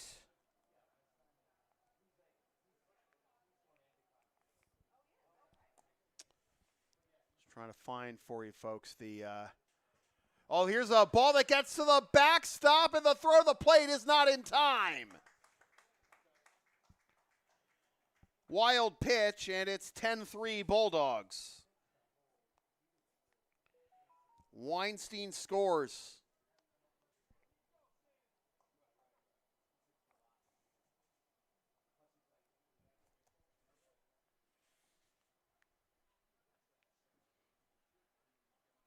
Ferdinand with the full windup. The other way, and it gets past Osman into left field. 1 run scores. Here comes another, make it a dozen.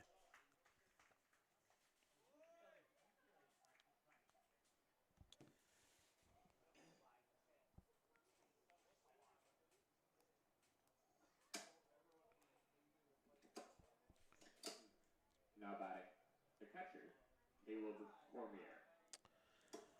Cormier, 1 for 1 tonight. Sac fly and RBI in the first. Single run scored in the third. Hit by pitch in the fourth.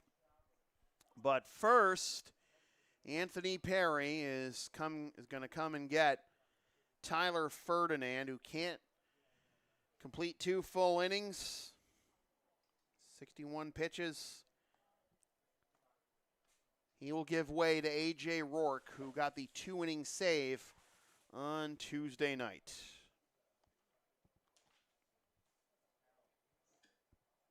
Now on the mound for the Andre Chiefs, number 51, A.J. Rourke. The LSP store is open. Get yourself one of several different designs of stickers, shirts, or other merch, including some stuff with my dog, Tina the Long Arena, on it, and some words I've probably said on this here YouTube channel over the years. Scan the QR code now to buy.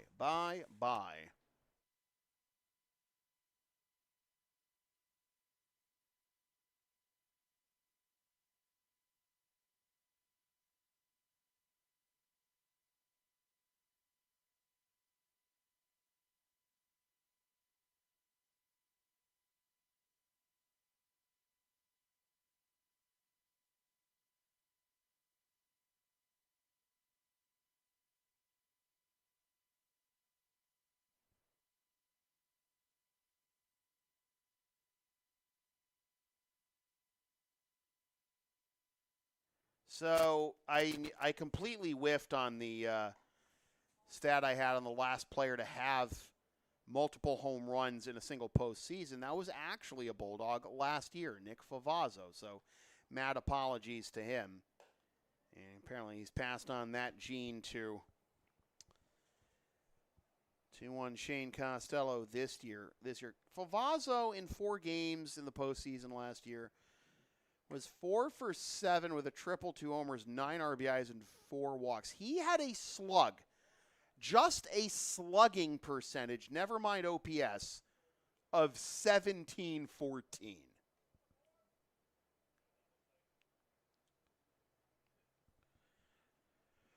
So Rourke takes over on the mound in mop-up duty, essentially, and his first assignment will be Caleb Cormier. Cormier late on that one. It is strike 1. Runner at first is Condon after his 2-run single brought home Stone and Burnt to make it 12-3 Bulldogs. That went behind him. Condon is on his way to second, and that will be the second wild pitch of the inning.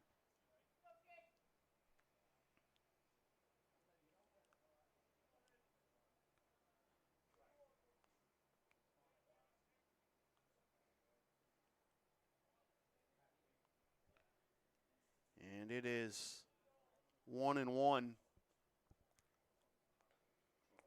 Wow. 2-1 rather. Missed a pitch.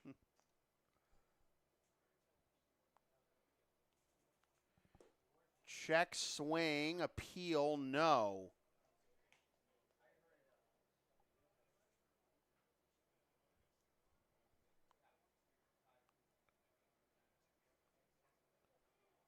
Well, having fun, Bulldogs fans? 5-pitch walk to Cormier, and here comes Lee. How about it? The third baseman, Jack Lee.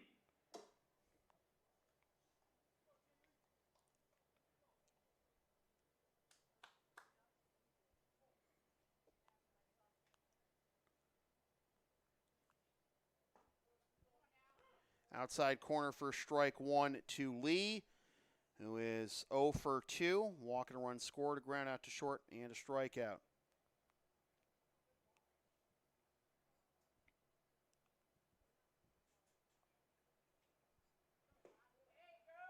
At the knees for strike 2, 0-2.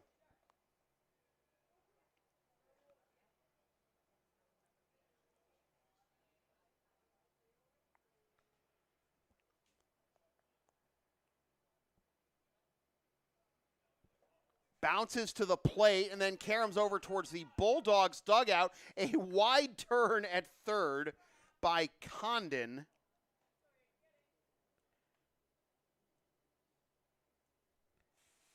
So 2 runners in scoring position with a 1-2 count.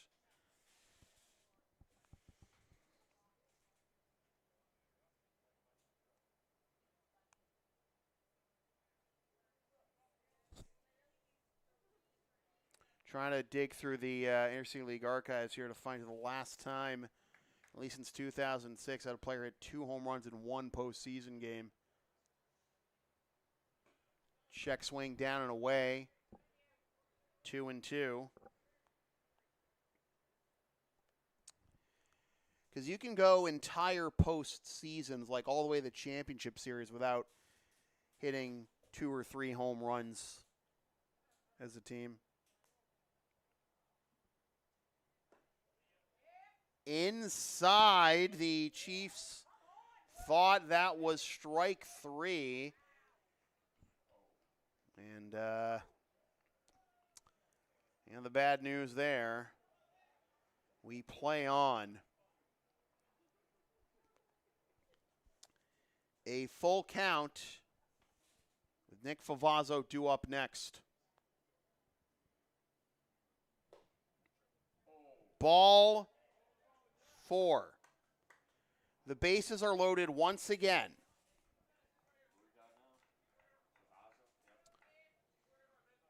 Here's Favazzo. Now batting, the center fielder, Nick Favazzo. 2 for 3. RBI single in the third. Single run scored earlier this inning. Led off this inning with a single. Bulldogs have officially batted around, and that hits the inside corner for a strike. And it is 0-1.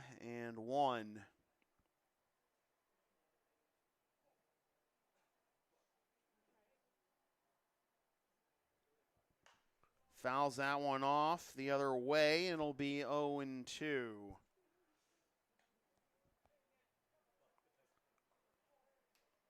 Just digging through the ICL archives. I'm trying to think, who was the last person to hit 2 home runs a single ICL postseason game? And not a whole lot of guys have hit 2 home runs an entire postseason. Here's a pop-up. Oh, man, there's someone standing right there outside the door, too, where it landed.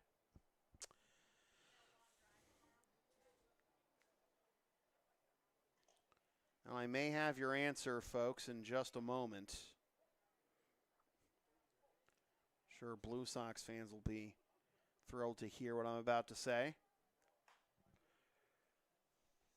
Foul the other way, do it again, 0-2.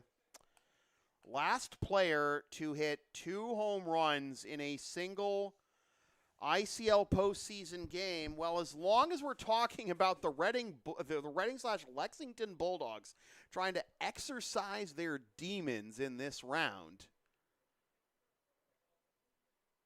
A swing and a miss for the out that finally retires the side. Shane Costello strikes again. 5 more for the Bulldogs to put them up 12-3. And to finish my thought about the Bulldogs trying to exercise their championship series demons and at this field, the last player to hit 2 home runs in an ICL playoff game, the OWH, Dan Graham, of the Blue Sox, went 2 for 3 with 2 homers, 3 RBIs, and 2 walks. In a Game 2 victory over the Bulldogs in the ICL Championship Series on August 23rd, 2017. Are you down with the sound called LSP? Casey Carter is. Follow and support us on the web, Linktree, Facebook, YouTube. Don't forget to subscribe. Flash the subscribe button. Membership's also available for $5 a month. PayPal and Creator Spring, LSP37. It tastes great on a cracker.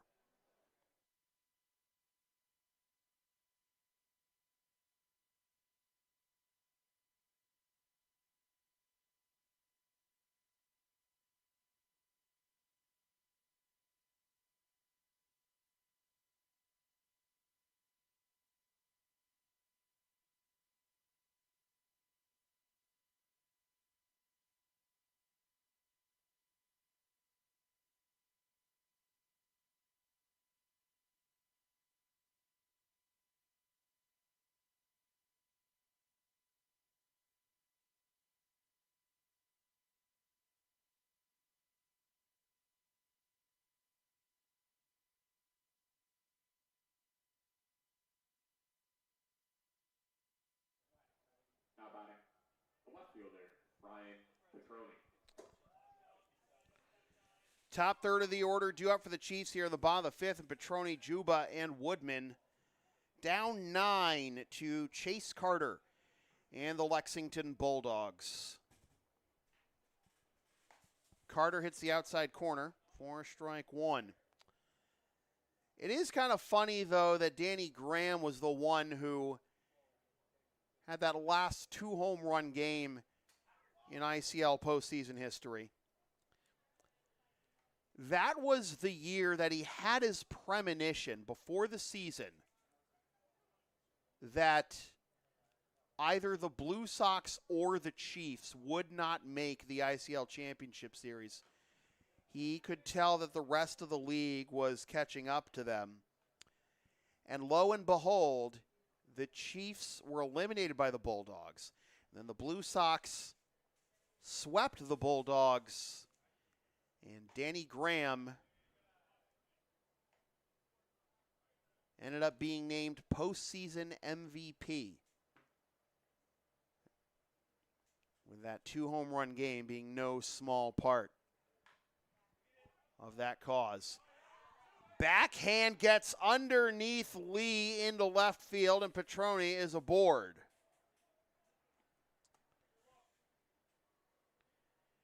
That'll go as an E5, so Petroni reaches for the 3rd time, but first time on an error. Now batting, the DH, Teddy Yuba. Something, 1,000-mile single step.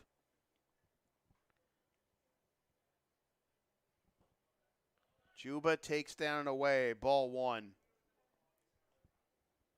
Base hit, run scored, and a walk to this point for Juba. Would you expect anything less? Petroni runs. That's a ball. And that is a stolen base for Petroni.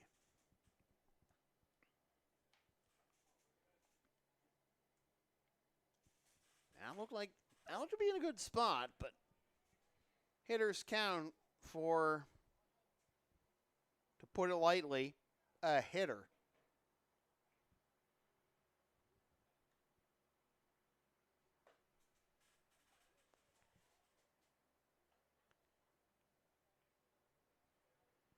Is he just that intimidating? I mean, if you've seen his numbers, obviously. How can nobody find the strike zone against this man? Hi, Instagram. Now batting, the catcher, Byron Woodman.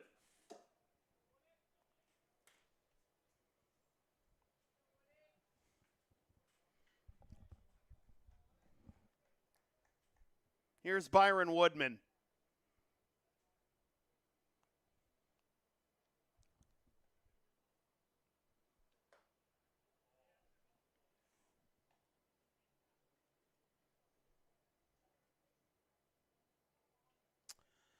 Woodman hoping to get on base for the first time. He grounded out to second in the first and then grounded into a 6-4-3 double play in the third. Even the count now 1-1. Do wonder how long of a leash Carter will have. With a 9-run lead, you're not getting too scared right now if you're the Bulldogs, but he is about to throw his 85th pitch. Fouled off of the dish, and it'll be 1-2.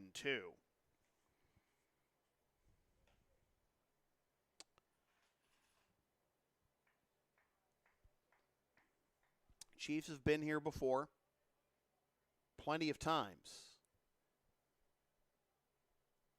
Score holds, losing game 1. They've been here enough, and they know that's not the end of the world. The Bulldogs know it's not the end of the world either. Just keep in mind they've never won a game in the championship series. Swept by the Blue Sox both times. This would be the first time they've ever won a game in this round if this score holds. And we'll put that on hold for now as Woodman, it's a base hit up the middle, but no further advance by Petroni. Everyone goes station to station. The bases are loaded with nobody out for Rodriguez. And we're going to have a pinch runner for Woodman. Now pinch running for the Andre Chiefs, number 77, William Powers. And now batting, the first baseman, Ruben Rodriguez. Liam Powers is going to take over running at first.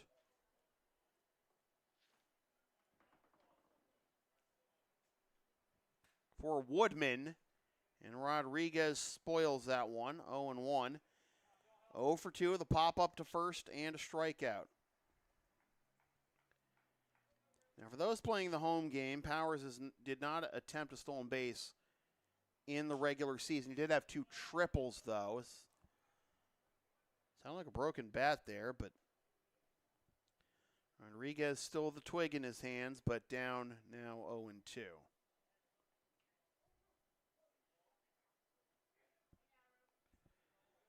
Petroni at third, Juba at second, and Powers at first. Slow roller left side. Nice hurdle by Teddy to avoid getting hit by the ball. They get the man in the middle in Powers. Juba gets to third. Petroni scores. Now back, the second baseman, Joe Bova.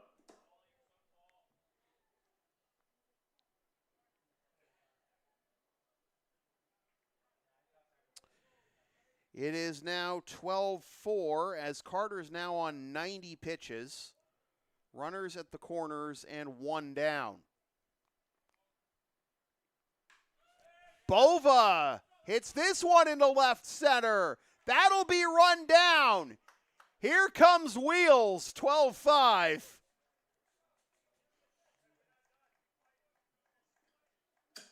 Now batting, the right fielder, Ryan Mareshi.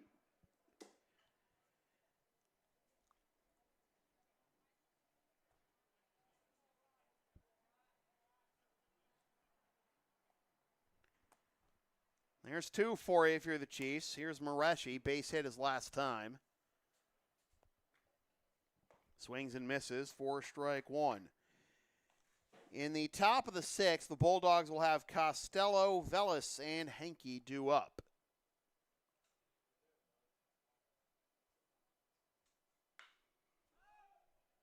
Mareshi into center field, backing up and making the catch is Favazzo for the out that retires the side. The Chiefs pick up 2, but it's still the Bulldogs leading by 7, 12-5 going to the 6th.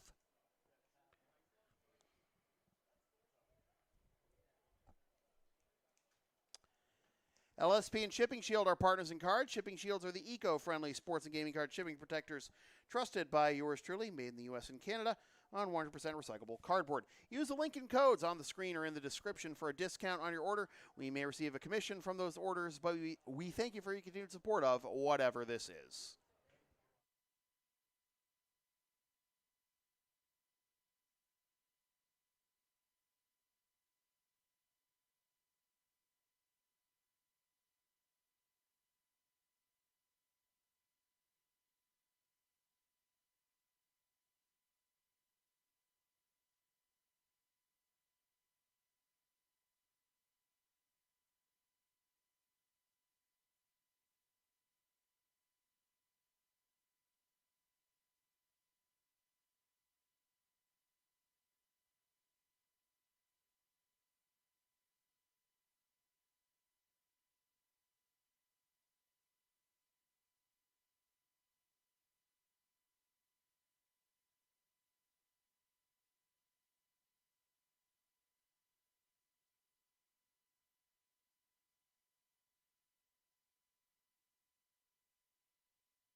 Top of the 6th.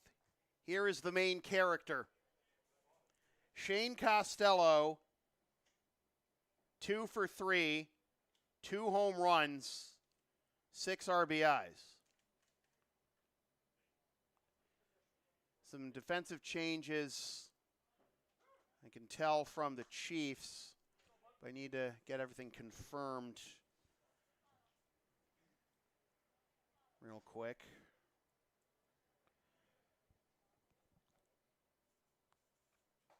That is on the outside corner for a strike. It is now 1-2 to Costello, who will be followed by Velis and Henke.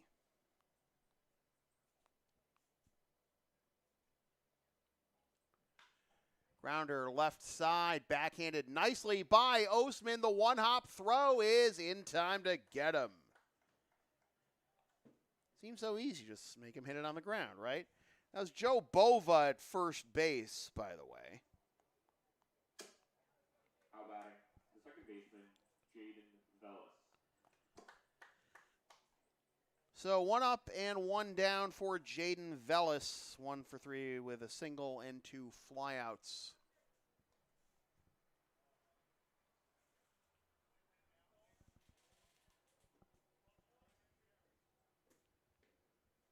That goes into the dirt for ball 1. Bulldogs, 5 runs in the first and 5 runs in the 5th. Into right center field and down for a base hit, and Velis is 2 for 4.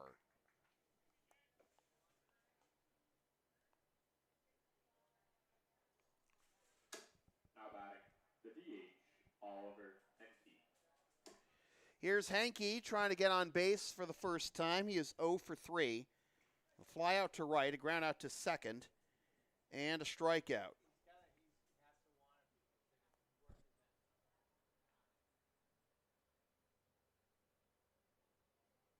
Swing and a miss. Got him with a changeup there, and it is 0-1.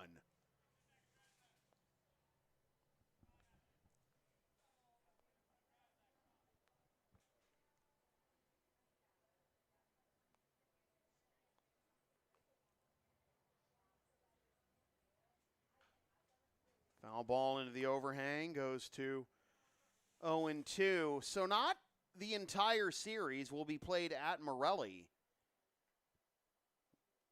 The first time in a decade at least that the entire series is not scheduled to be played at Morelli due to rain in previous years. We've had to move games to, say, Maplewood or Pine Banks. 1-2 now. But we are going to have actual factual home games. Games 1, 3, and 5 here at Morelli for Chiefs home games. And games 2 and 4 at LHS for the Bulldogs home games.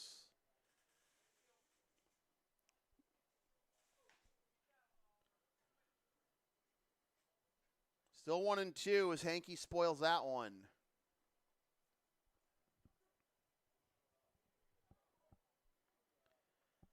Bulldogs are 5 defensive outs away from their first ever win in the ICL Championship Series, and this is their 3rd trip. As Henke comes up empty for strike 3, and now he is 0 for 4 on the night. 2 down. How about the catcher, Jonah Weinstein? Here's Weinstein, line out to 3rd in the 2nd. Single and a run scored in the 4th, walk and a run scored in the 5th. 2 separate 5-run innings for the Bulldogs. As that is downstairs. Ball 1.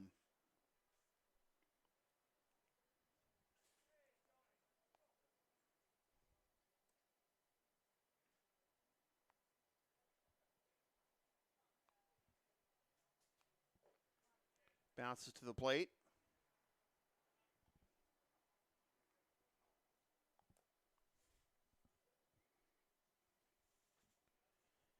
Ruben Rodriguez is behind the plate. Bova moving to first. Didn't catch who the second baseman is, though. You wish. It's 3-0.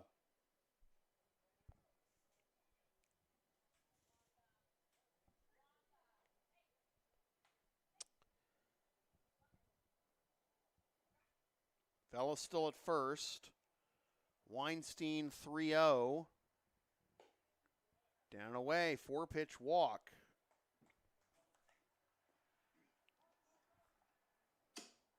How about it? The right fielder, Brett Stone.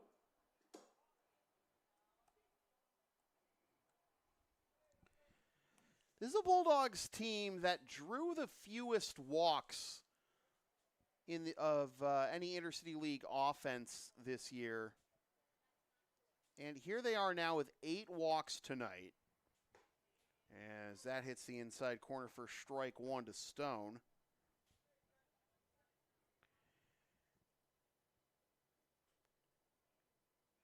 They drew 90 walks in 25 games of the regular season, which is the fewest of any team. That's swung and missed for strike 2.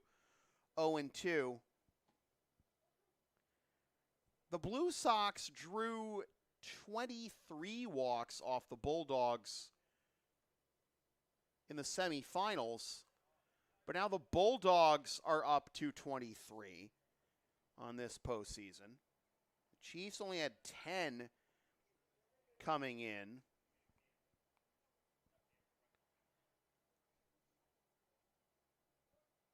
They have 16 walks in the last game and a half. Grounder right side, fielded cleanly. Force at second. Ends the inning. Stoney retired. We go to the bottom of the 6th.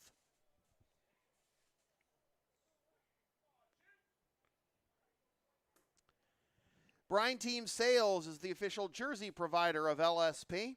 Since 1867, Brine is America's oldest family-owned sporting goods and custom apparel provider, supplying brands such as Under Armour, Bauer, Mizuno, Rawlings, and more. Use the promo code BrinesLoveSports for 20% off all regular price in-stock items at BrineTeamSales.com.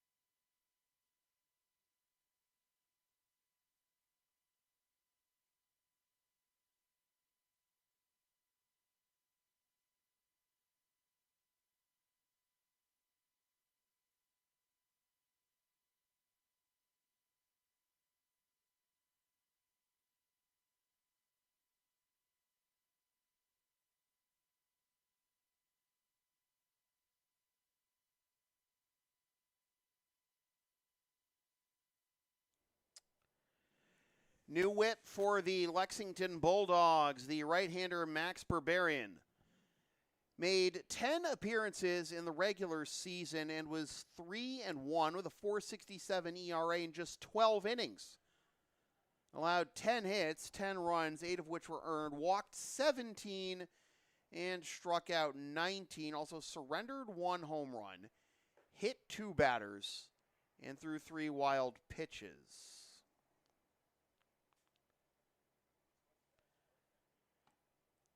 Berberian faced the Chiefs twice in the regular season. Allowed 2 hits and 1 run with 1 walk and 2 Ks in 1 inning on opening night. And then on July 10th, another inning, no hits, 1 unearned run, 2 walks, and 2 Ks. Now batting, the shortstop, Rowan Boostman. This is Berberian's first appearance on the mound this postseason. He was actually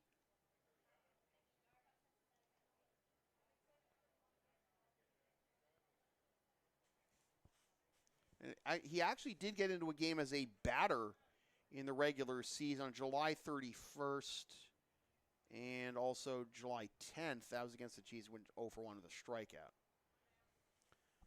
So Barbarian face Rowan Ostman, who comes up empty for strike one.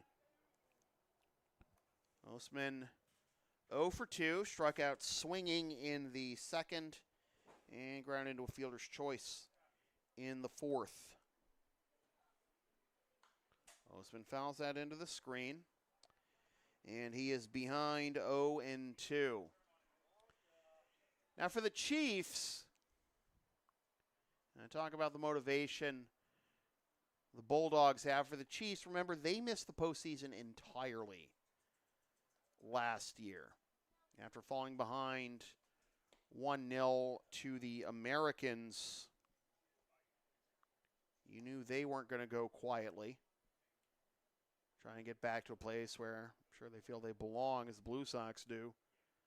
Alas, it is not another round of Blue Sox Chiefs. It is a brand new matchup here. First time ever in the ICL finals. The Chiefs and the Bulldogs. Barbarian gets strike 3 called. Now batting, the third baseman, Roberts Galvis.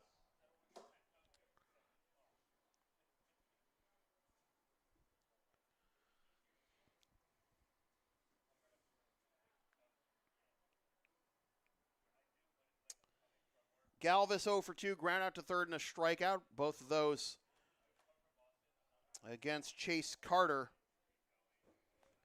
who is in line for the win. 5 innings. His first appearance in almost a month.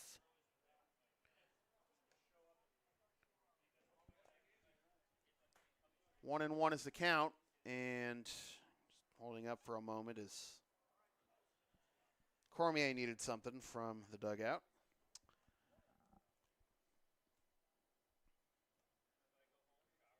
So again, the first appearance for Carter in almost a month, and didn't let things slip away. The Bulldogs awarded him a 5-run lead before he threw his first pitch. First 2 got on for the Chiefs and Petroni and Juba, but not a whole lot doing part of that. Petroni and Juba have each reached base 3 times at the top of the lineup and scored. Combined to score they've combined to score all 5 runs for the Chiefs tonight. Petroni with 3 and Juba with 2.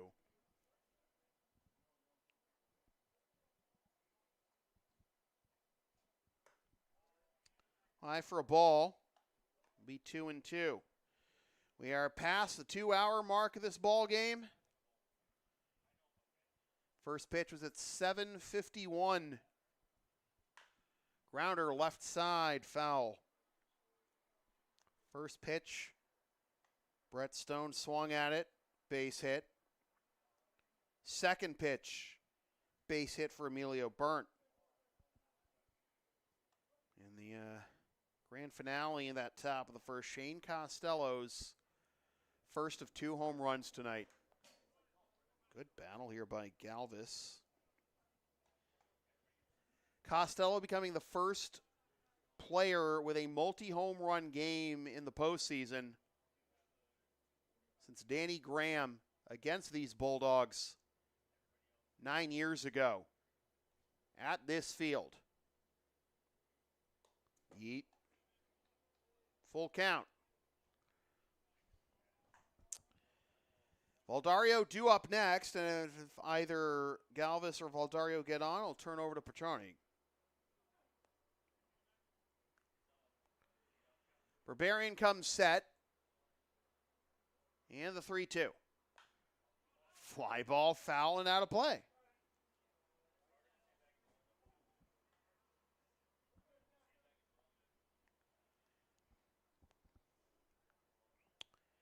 It's been Carter and now Barbarian on the mound for the Bulldogs. McCarthy, Ferdinand, and Rourke for the Chiefs. Oh! Well, we have seen some fine ABs tonight from both teams. You know, this may look like a lopsided game. Looking at the bottom right corner of your screen. But nothing's come easy for either side. Fastball high for ball 4. Galvis is aboard for the first time. Now batting, the center fielder, Nick Valderio. Here's Valderio, hoping to avoid the hat trick here.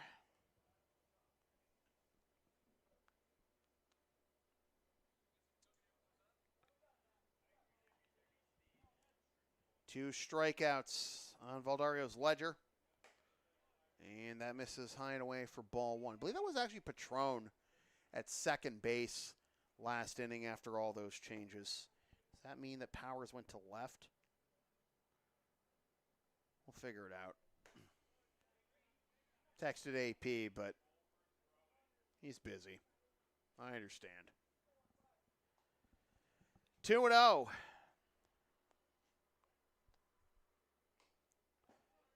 Pops off the catcher's mitt to the backstop. 3-0, and now runner in scoring position.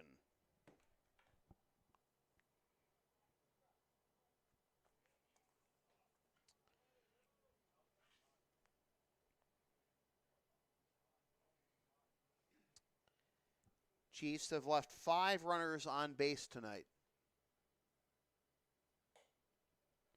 Outside for a ball. First and second now. The left fielder, Ryan Petroni. Here comes Eric Steinkraus. This be a pep talk here.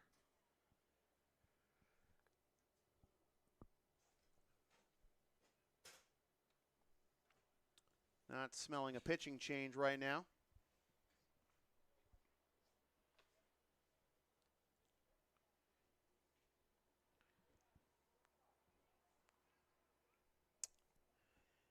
Petroni's been on base all 3 times tonight. 2 singles, reach on an error. Couple of steals, 3 of the Chiefs' 5 runs.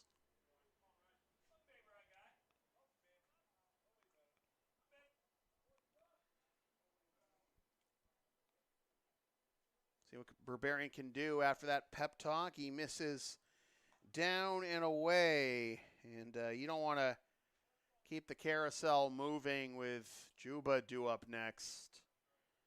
He'll just keep it moving one way or the other. That hits the inside corner. 1-1.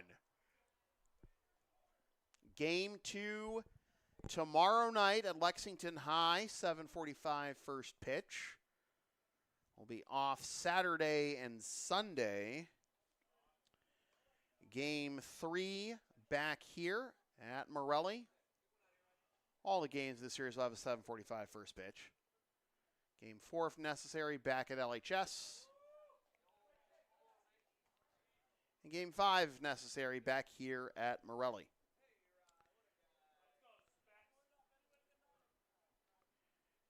Two and 2 is the count to Petroni. Juba due up next. Outside, ball 3.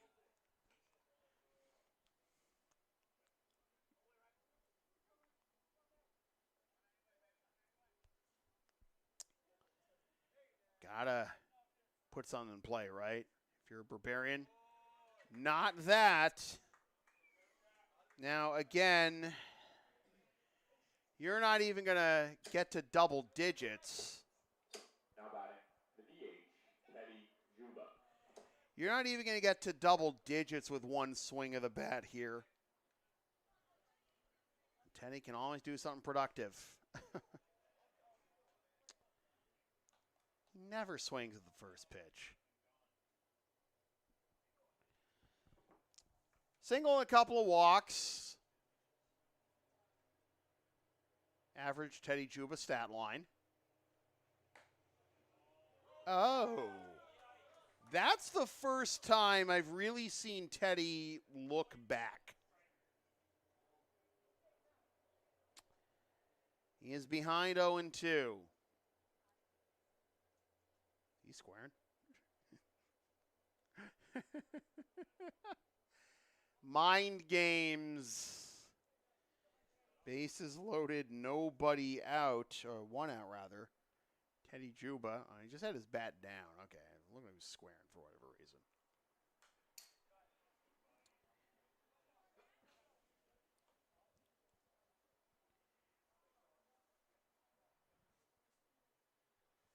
Now lower the cannons, the battle begins. Scoreboard went out. Cool.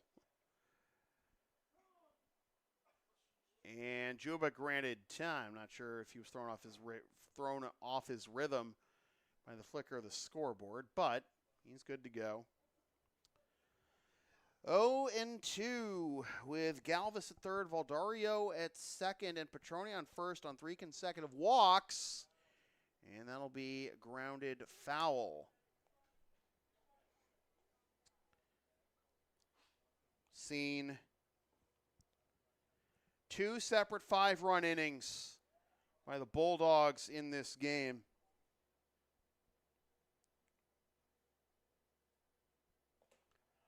Wow. Teddy Juba strikes out, but the wild pitch allows Galvis to come home.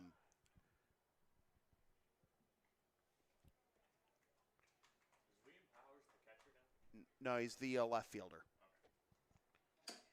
How about it? The left fielder, William Powers. So on the play, Petroni gets to second.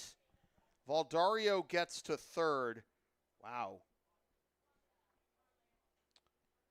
That is something you can set your calendar by. A strikeout by Teddy Juba without drawing a single ball on top of that.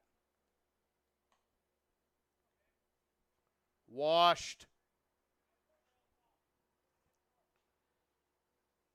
0-1 to Powers, who pinch ran for Woodman last inning. He's now in left. It's down and away for a ball. It's 1-1. In the top of the 7th, the Bulldogs will have Burnt, Condon, and Cormier due up next. Right now, second and third for the Chiefs. 1 run home, but with 2 down. Check swing went around, and it is 1-2. Juba striking out, but a wild pitch.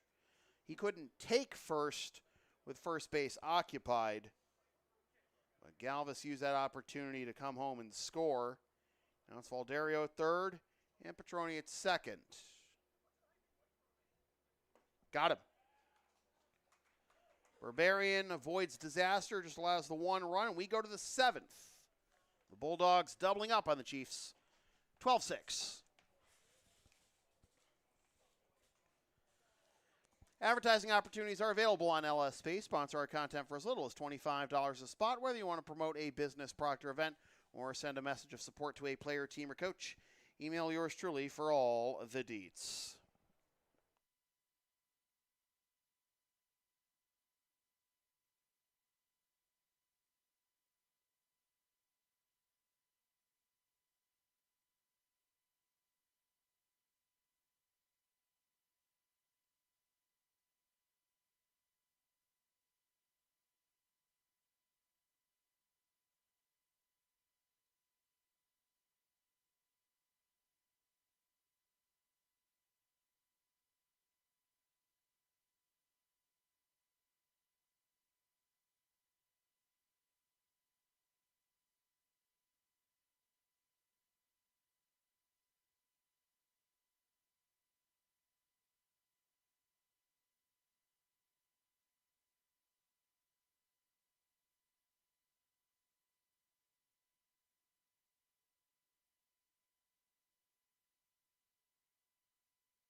Oliver Collette takes over on the bump for the Andre Chiefs and delivers down and away for ball one to Emilio Burnt.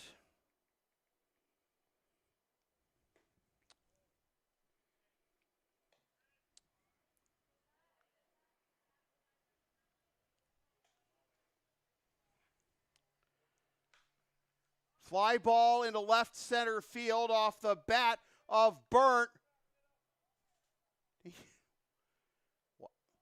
I was going to say, no reaction from anyone. So it just ends up being a flyout. Oh, this is hilarious. Nick Favazzo is actually in the chat right now, and he's due up fifth. How about it? The first baseman, Seamus Condon.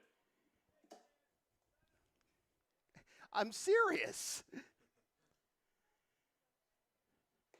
Dog. Eyes on the ball, man.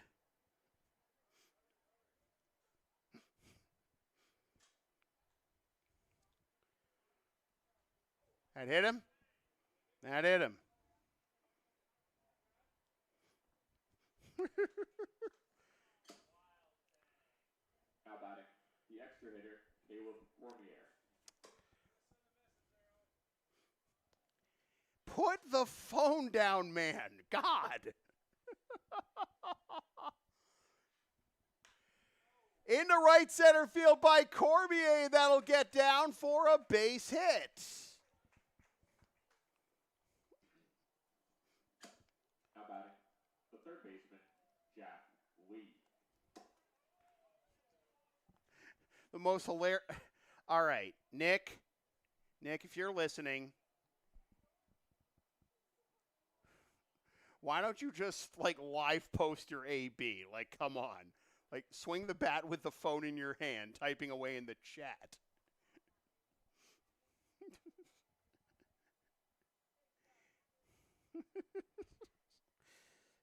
Things you would only do in an all-star game in a championship series.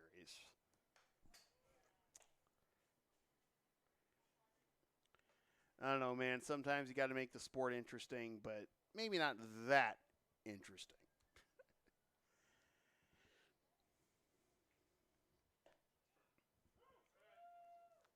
One and two. Collette went 1-0 with 3 saves at a .72 ERA in the regular season. This is stroked into left center field by Jack Lee. That'll be caught. Bluffing, and now going back to second is Condon.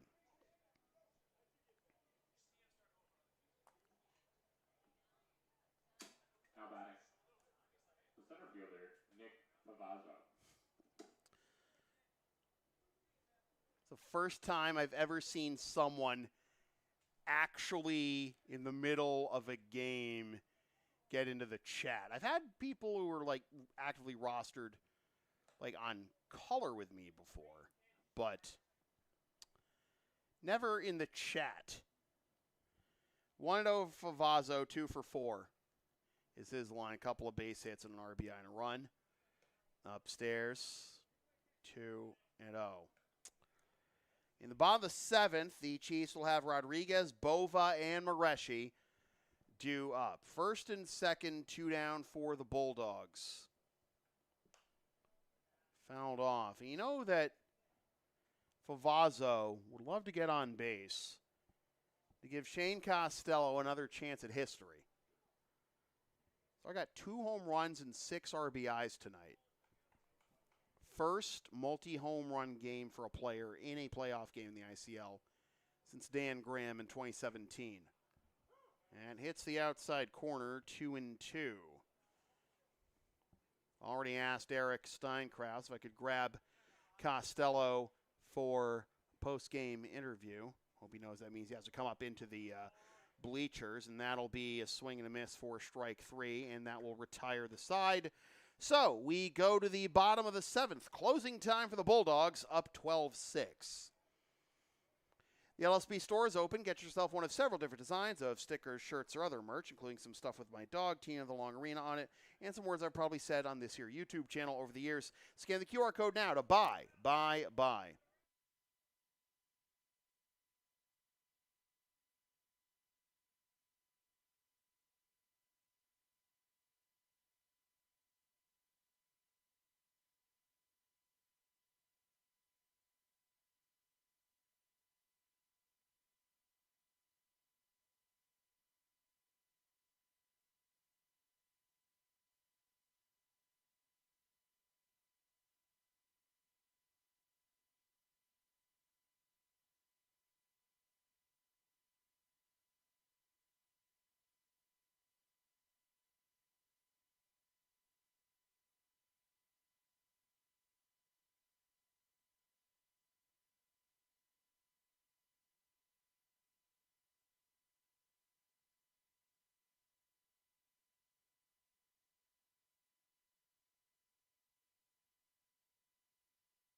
Bottom of the 7th, and Andrew Yen is going to try and finish things off for the Bulldogs. Yen, 9 appearances in the regular season, 1-0 with a 3.18 ERA and 11 innings, but issued 10 walks and 13 Ks in that time. In game 1 of the semis against the Blue Sox, took the L, allowing 2 hits, going 2 innings, allowing 5 hits. 9 runs, only 3 of which were earned, with 7 walks, 1 hit batsman, and 0 strikeouts. How about it? The catcher, Ruben Rodriguez. So Ruben Rodriguez will be his first assignment. Chiefs able to get 1 back in the bottom of the 6th, but still have a long way to go. They need to eclipse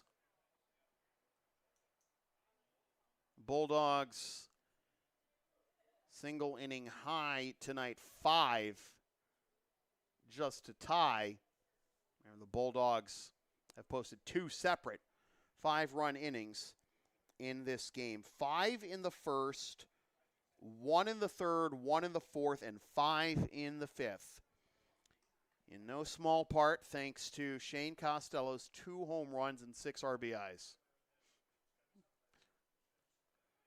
Upstairs for a ball to Rodriguez. 1-0. Rodriguez is 0 for 3. Popped up to first in the first, struck out swinging in the third, and reached on a fielder's choice in the 5th. Foul tips that one into the mitt, and it is 1-1.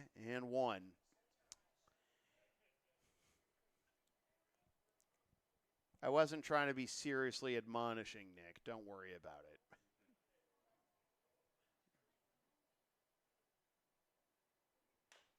Grounder left side, fielded cleanly, on to first. 1 up, 1 down. Again, hoping to get an interview with Shane Costello. How about it? The first baseman, Joe Bova. Mixed him up with Brian Costello, the SID at Clark University. Still available, man, if you need me this season. Rodriguez is now 0 for 4. Here is Bova. 1 for 1, single walk and a sac fly to his name. And that just misses for a ball, and it is 1-0.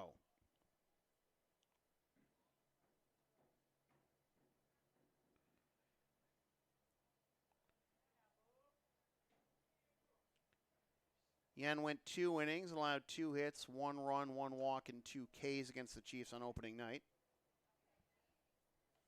Went 1 inning, allowed 1 hit, no runs, with 1 strikeout against the Chiefs on July 10th.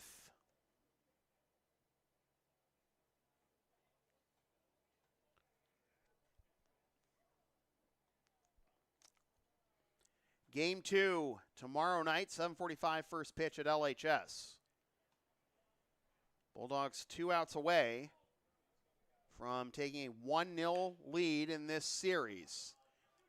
Liner into right. Lights aren't going to do anything about that one.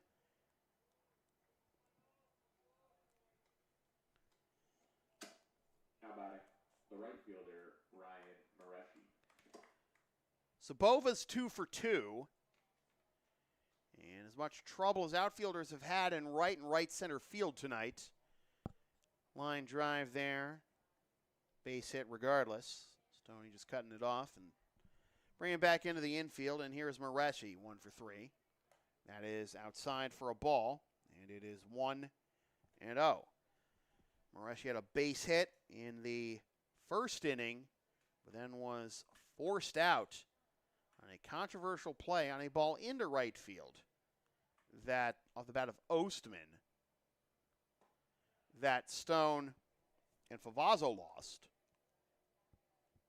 Still managed to get the man in the middle, that being Mareshi. And Anthony Perry's pleas fell on deaf ears. And the Chiefs were turned away in that 4th inning. Nearly came in and got him. And it is 2-1.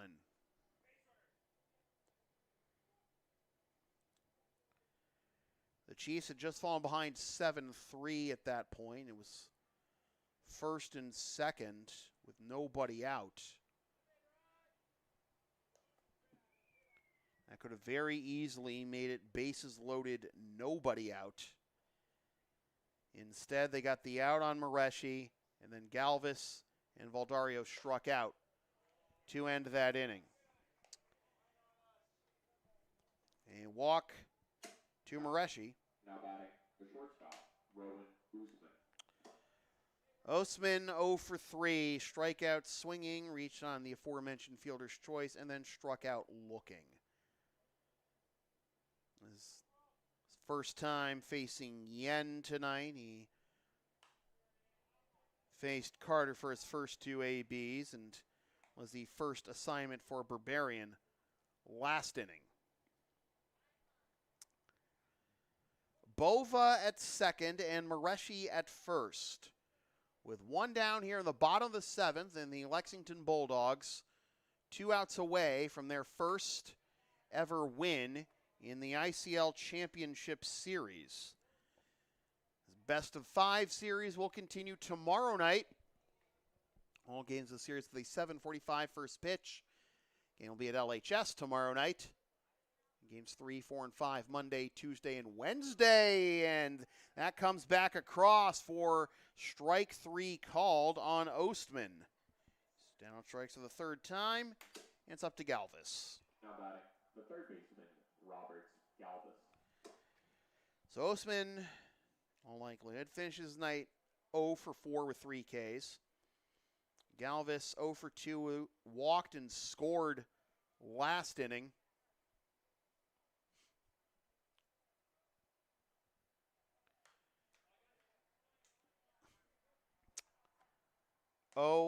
And 1 as Galvis fouls that one off. The Bulldogs in their 3rd appearance and 2nd consecutive in the ICL Championship Series, and you know they're not just going to be content with a 1 win. They want the whole thing. That misses low for a ball. It is 1-1. It's a franchise that started in Reading in 2010. Full-time residents of Lexington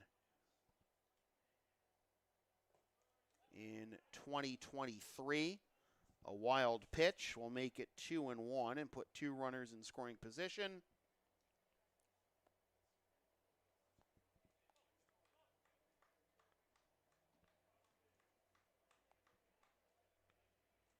Bulldogs went 5-19 in that first year in Lexington.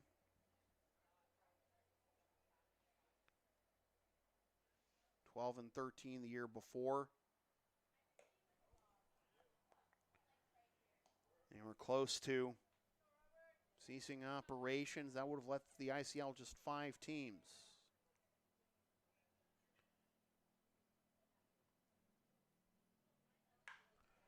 Driven to deep left field, but that will be foul. Just a second in front of it was Galvis.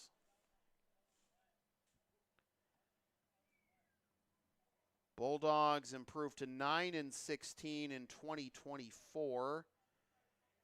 In 2025, finished 3rd, 17-11. Upset the Malden Mad Dogs in the semis. Fell to the Blue Sox in the championship series in a sweep for the 2nd time. Here they are 1 strike away from a Game 1 victory. Grounder to 3rd, on to 1st. The Lexington Bulldogs win Game 1 of the 2026 Intercity League Championship Series 12-6. Chase Carter gets the dub. Michael McCarthy takes the L. We'll get Shane Costello on mic 2 in a little bit. He goes 2 for 4 with 2 home runs and 6 RBI. Final score tonight, Lexington Bulldogs 12, Andre Chiefs 6. They lead this best of 5 series 1-0. Tomorrow night, Game 2 will be played at 7:45 p.m. at Lexington High School in Lexington. Thank you all for coming out, and please drive home safely. So Chase Carter, in his first appearance in almost a month, 5 innings for 5 strikeouts, gets out of some tough jams. And it wasn't just the Shane Costello show. The Bulldogs showed out top to bottom. Brett Stone, single, triple, couple of runs. Emilio Burnt, single, double, couple of runs. Seamus Condon was 1 for 2, 2 walks and a plunking. Caleb Cormier was 3 for 3 plus a sac fly. Jonah Weinstein out of the 10 slot, 2 walks, a base hit, and a couple of runs. For the Chiefs, Ryan Petroni got on base all 4 times out of the leadoff slot. Scored 3 of the Chiefs' 5 runs. Teddy Juba, 1 for 2. Single, couple of walks, couple of runs scored. But not nearly enough to overcome the Bulldogs picking up their first dub ever in the ICL Championship Series and leading this best of 5, 1-0 with Game 2 tomorrow night at LHS. Just trying to kill time for a bit here before Shane Costello makes his way up here, and I'll be down here in front of the camera in a moment, I assume, unless he's camera shy.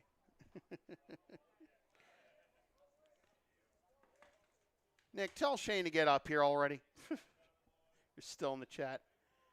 Were you in the chat from center field, mate?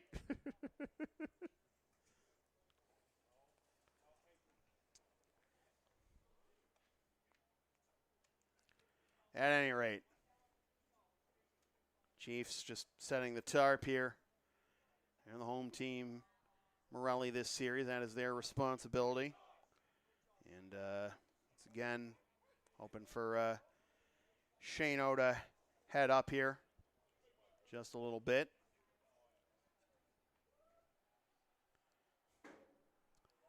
Yeah, this is one of the things I was afraid of. Like, I don't have field level communication at really any game I do, no matter who. I had to actually run to Eric and tell him to send Shane up here. Before the 7th inning started. Eric, is Shane coming? Eric, is Shane coming? Okay, please. Avanti!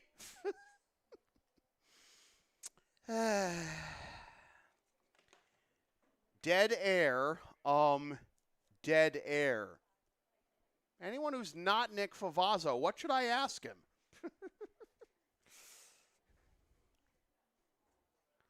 I have some ideas.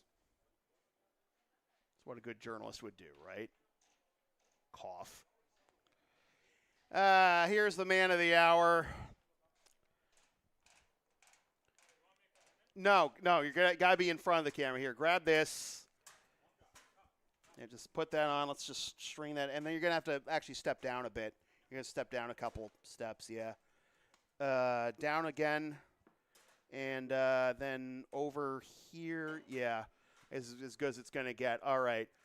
Okay, so, just put the mic down and then, all right, here we go. So, Shane, the first multi-homer game in the ICL postseason since Dan Graham in 2017 against the Bulldogs.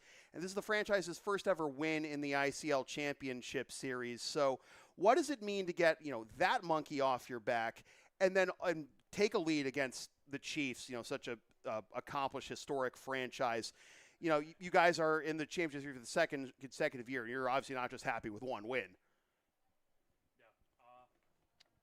I'm just more happy that the team won. I mean, I really don't care that I played well, and I know it's like a cliche and everyone says that, but like that really is true. Like it's less about what I do. I'm just glad everyone showed up. Like we put up what we put up, 12 runs? 12 13 runs, 2 separate 5-run innings.